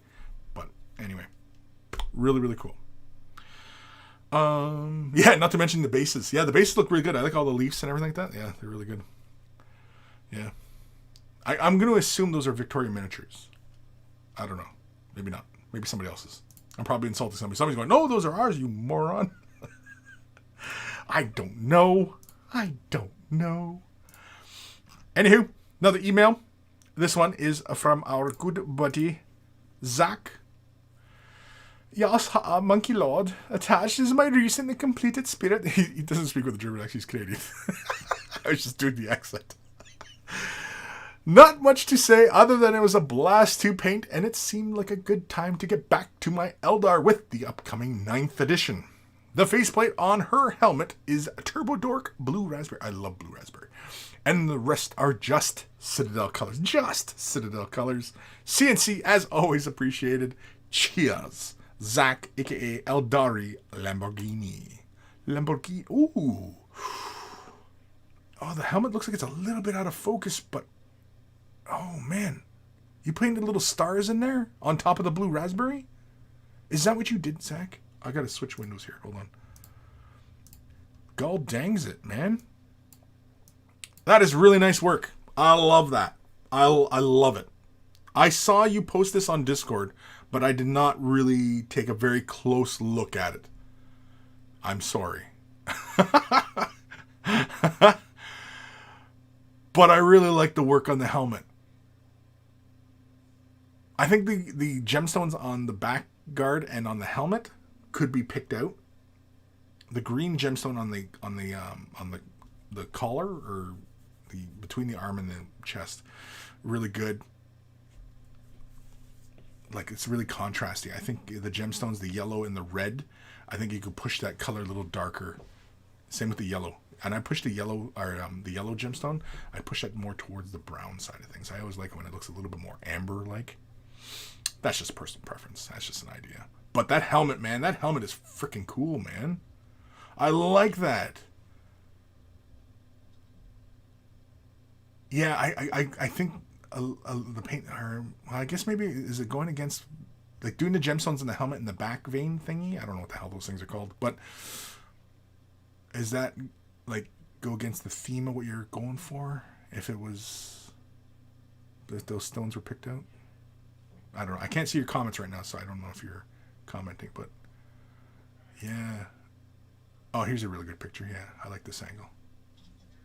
I think when you're doing the little streaks on the knife, do them at an angle. Not so much perpendicular to the edges of the sword, as it were. More angled. More like a 30-degree angle, 45-degree angle kind of thing. That gives that impression of that gleaming blade kind of look. Have you ever tried doing non-metallic metal, Zach? I don't know if we've ever talked about it. But I'm very impressed with the use of Blue Raspberry for that face mask and then painting the stars on top. I like that. That is fun. Oh, I guess this was a before picture.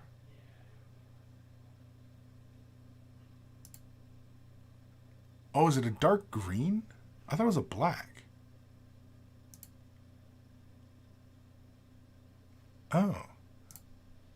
Oh, it is a dark. Now that I see it, I thought it was a black. The dark green. Oh. Is that it? Oh, that's it. I wanted more. I wanted more. Zach, I wanted more. Really nice work, man. Really nice work. I like that. I think the helmet and the what the hell is that? What are those things called on the back of Eldar things? I'm an avid Eldar player for many, many, many years, and I still don't know what those back things. I call them weather vanes, but they're not weather vanes.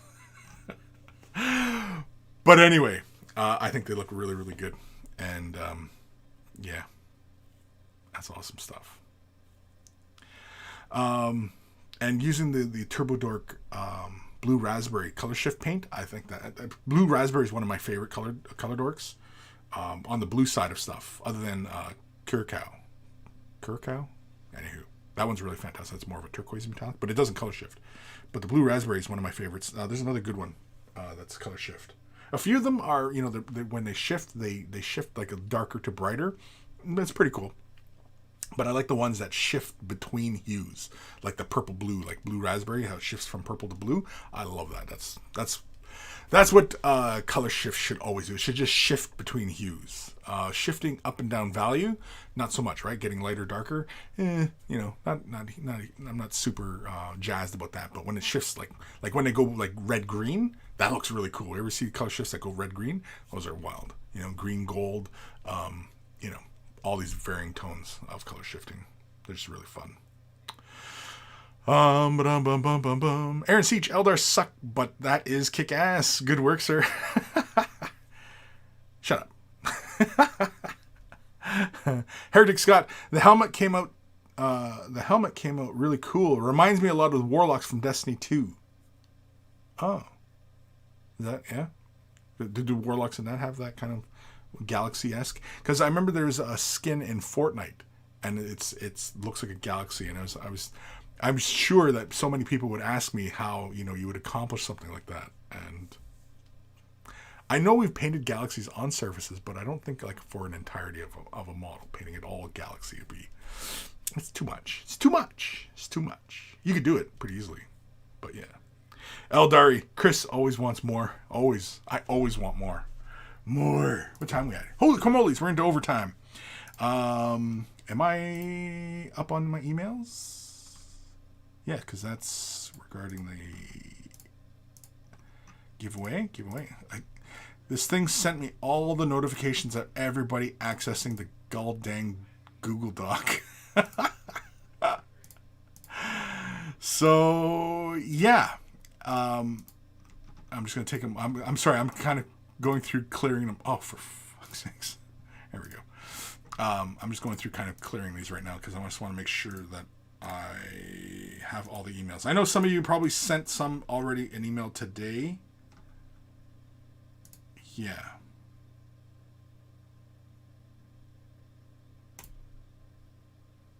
I'm just neatening this all up. Okay, these were sent today. Oh, Eldari's was sent today. Okay, I'm good on emails then. Sweet. So I can just stop here. I'm not. I'm going to quickly go through these emails. Any comments? No? Eldari, I did the underside of the flyer with a galaxy pattern. Oh. Yeah, that'd be cool. That'd be very cool. Edmund Flo, Kris, so much name butchering today. Did you mean the popular name Fork Knife? Oh.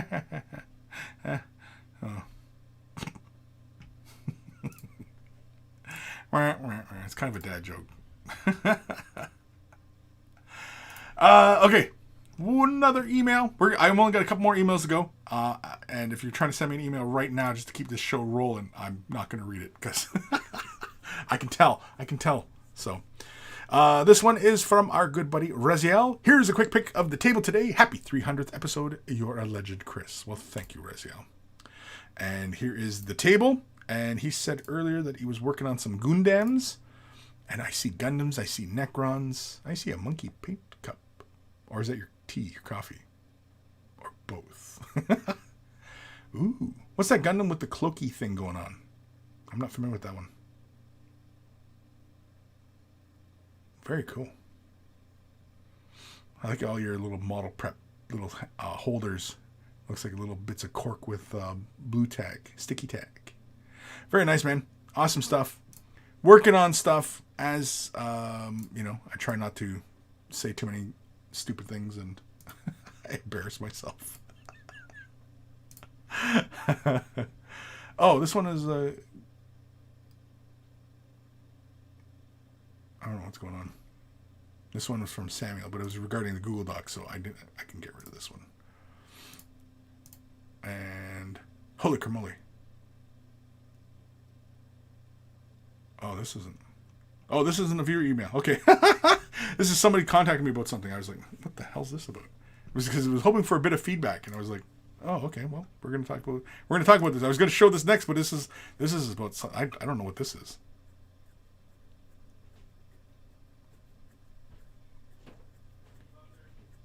Somebody pushing about something about replacing Google Docs. Jesus, is that because I just posted something about Google Docs? And man, all the algorithms are just watching us, aren't they?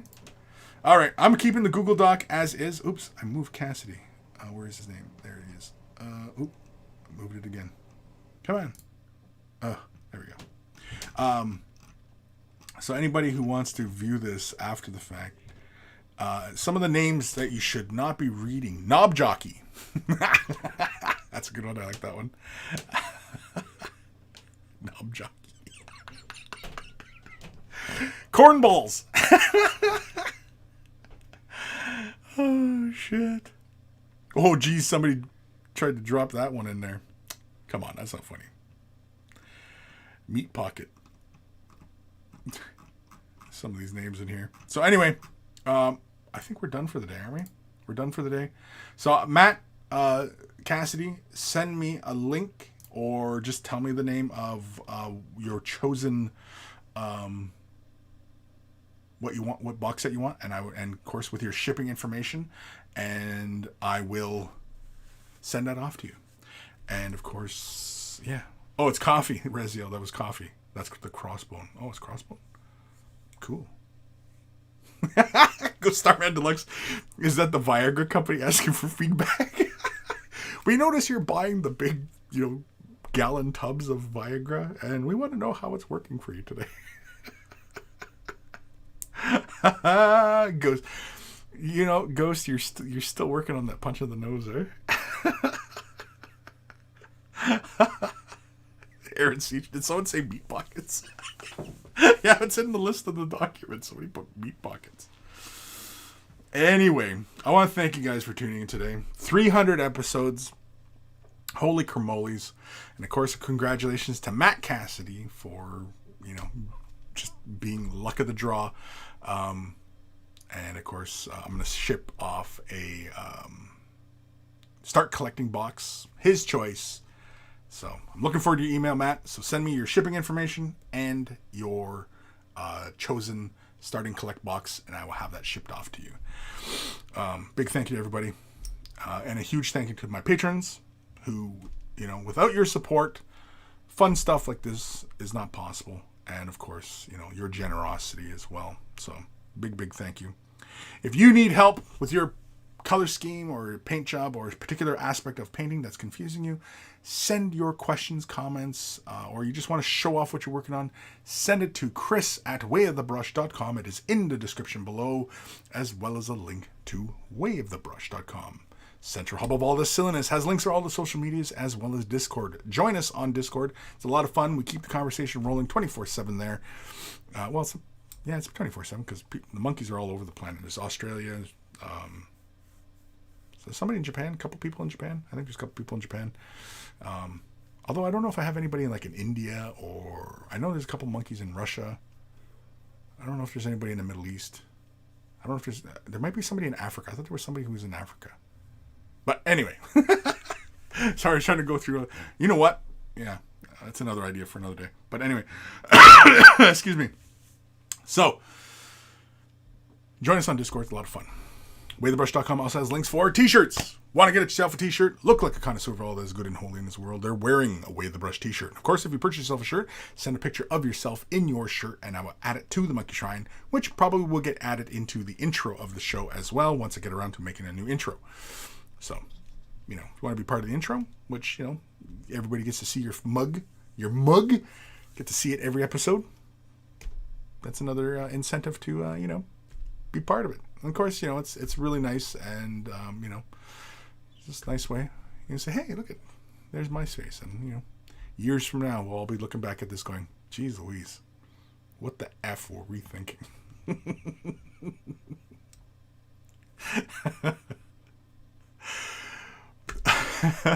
WayTheBrush.com also has links for Patreon support. Huge thank you once again. It's been really fantastic. I do have goals on the Patreon page right now. There are varying tiers to support at, but I do have it set up for goals. And if I reach, one of my first goals is if I reach 150 patrons, I will remove ads from my content. So YouTube, Twitch, I will remove ads. With Twitch, it's not too big a deal because I'm not at that level where, ads play, but I can't stop that. That's Twitch doing that. But like YouTube, yeah, I can make them unmonetized, and because really realistically, they're not very large sources of income. You have to be like this millions of subscribers kind of thing that where you're garnering a large amount of money from the advertising revenue. But anywho, and then of course there's other tiers. Once I reach, I think it was like 500 patrons. I think I would seriously look into getting actual studio space, renting studio space, and actually moving to an office space so that I can take visitors who are coming in from out of town and stuff like that. We can come in for a paint lesson or just play a game, or who knows, it'd just be my own studio just to do my own thing, and who knows what's possible. So with your support, all these crazy things, all these fun ideas will become possible. We can make the impossible possible. I know that sounds like a t-shirt, but so a huge thank you for all my patrons. Click links on the site or down below. I think even there's sometimes I put a card in and it takes you off to Patreon. If you're not able to support monetarily, i.e. money, you can support by thumbing up the video, liking, commenting, subscribing, following, sharing. All that stuff helps the channel and videos as well. The more really you comment on the videos and engage with the videos, it pushes it to other people and blah blah blah, all that other algorithm bullshit. But anyway, huge thank you to everybody else, and that helps me out tremendously as well, sharing and commenting and all that. Big thank you to Carl, aka Guy Muir, for Beer and Blood Bowls' YouTube channel. Check him out if you love yourself some beer and you love yourself some Blood Bowl. Beer and Blood Bowl's where it's at. Always take the time to thank Carl for taking the time out of his busy day to create the email jingles that play before the email segment of the show. So always much love for Carl. And of course, speaking of love, much love to my baby brother Evan, who created the outro music that plays at the beginning and end of the show. And of course, maybe I can convince him to do a revised, maybe a bit shorter version of the intro. That's what I was thinking. Maybe a bit shorter, a bit more condensed, and I'd also like a little bit of the vibe maybe change. He's been creating some really great music. Check out his SoundCloud. What the hell is his SoundCloud again? I think it's Evan Ruins Everything or something like that. It's something funny. He's a funny cat. Anyway, not haha funny. Just he's funny. No, he's a good dude. He's one of my favorite people on the planet. One of. There's not a lot. Not a lot of people I like, but anyway. So check him out. Also, EB Comics is his other gig he's got going on if you're into comics and such, and he's got rarities, and he's got some really, really interesting ones. He tells me about them, and I was like, oh, wow, those are rare. So, yeah, check him out. EB Comics. EB, because he's EB. Not EZ, but EB. Was that it for thank yous? And so 300 episodes. Wow. Who'd have thunk it? right? Who'd have thunk it? I mean, 300 episodes at least 60 to 120 minutes, because I know some of the early ones were only 60 minutes, but 120. I don't know how long I've been, dedicated to the 120 minutes, but let's just say over an average between 60 minutes and 120 minutes, 300 episodes. How many hours of this silliness is there? How many hours is that? I don't even have my calculator out, and I can't do the math in my head because I'm dumb, and I don't feel like doing it. So, anywho, yeah, 300. Oof. Jabba's left nut forgot to put sausage wallet. Sausage wallet. Oh shit! Dark Commission, take care of your pork sword, and your pork sword will take care of you. Oh shit! Ghost Star Red Alex, would be cool if the show had a different intro and outro theme. There we go, right? So there we go. I could have two different themes going on. A good idea. Good thinking, Starman. You've dialed the fist back from bopping you in the nose. So I want to thank you guys for tuning in today. Hopefully we had a bit of fun. Keep those emails rolling in. I'm all caught up on emails. Way of the pork sword. Aaron. David Vega. Later, happy 300th. Yes. Way of the pork sword. That might be a series. You never know. If things don't work out with this channel, that's where I'll head next time. The way of the pork sword. Oh jeez. Again, one final thank you for everybody. Been a lot of fun. I don't know if we'll do 300 more. Jeez Louise. Because there's what? I do this once a week. That's 52 episodes in a year I could possibly do, but I don't do a full 52. That's only maybe about 40 something a year, right? I do a lot of these, but so to get to 300, good God. So 300 more, holy cramoly, could you imagine? Episode 600. I'm old and gray. Oh, Sonny, we're gonna learn to paint some minis and play with our pork swords. Again, that's a totally different stream. Again, who knows? Maybe by that time, YouTube is no longer family friendly, and it's hardcore porn all day long. The day that Pornhub buys YouTube. Oh man, those are the darkest timelines. Big thank you, everybody. Congratulations, Matt Cassidy, for winning the draw today. This essentially the subscriber giveaway for everybody. And I want to thank you guys for tuning in today. Made a lot of fun. Hopefully we had a laugh. We might have learned something. Definitely things were shared. Emails were read. I'm tired. I need to go grab some lunch. Be sure, wash your hands. Don't touch your face. Hug a loved one, though. Do something nice for somebody. Help an old lady cross the street. Don't drink your paint water. Quit licking your brushes. Brush your teeth.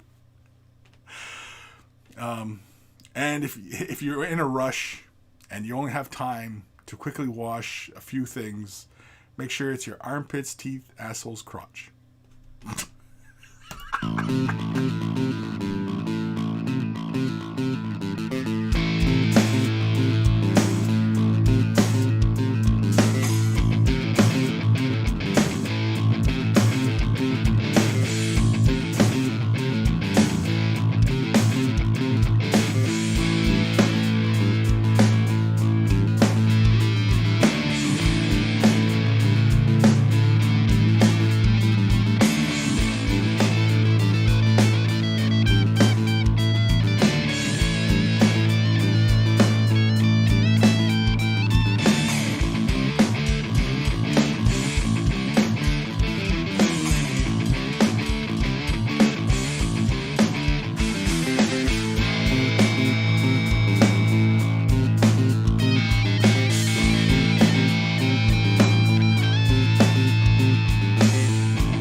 This is truly the darkest timeline.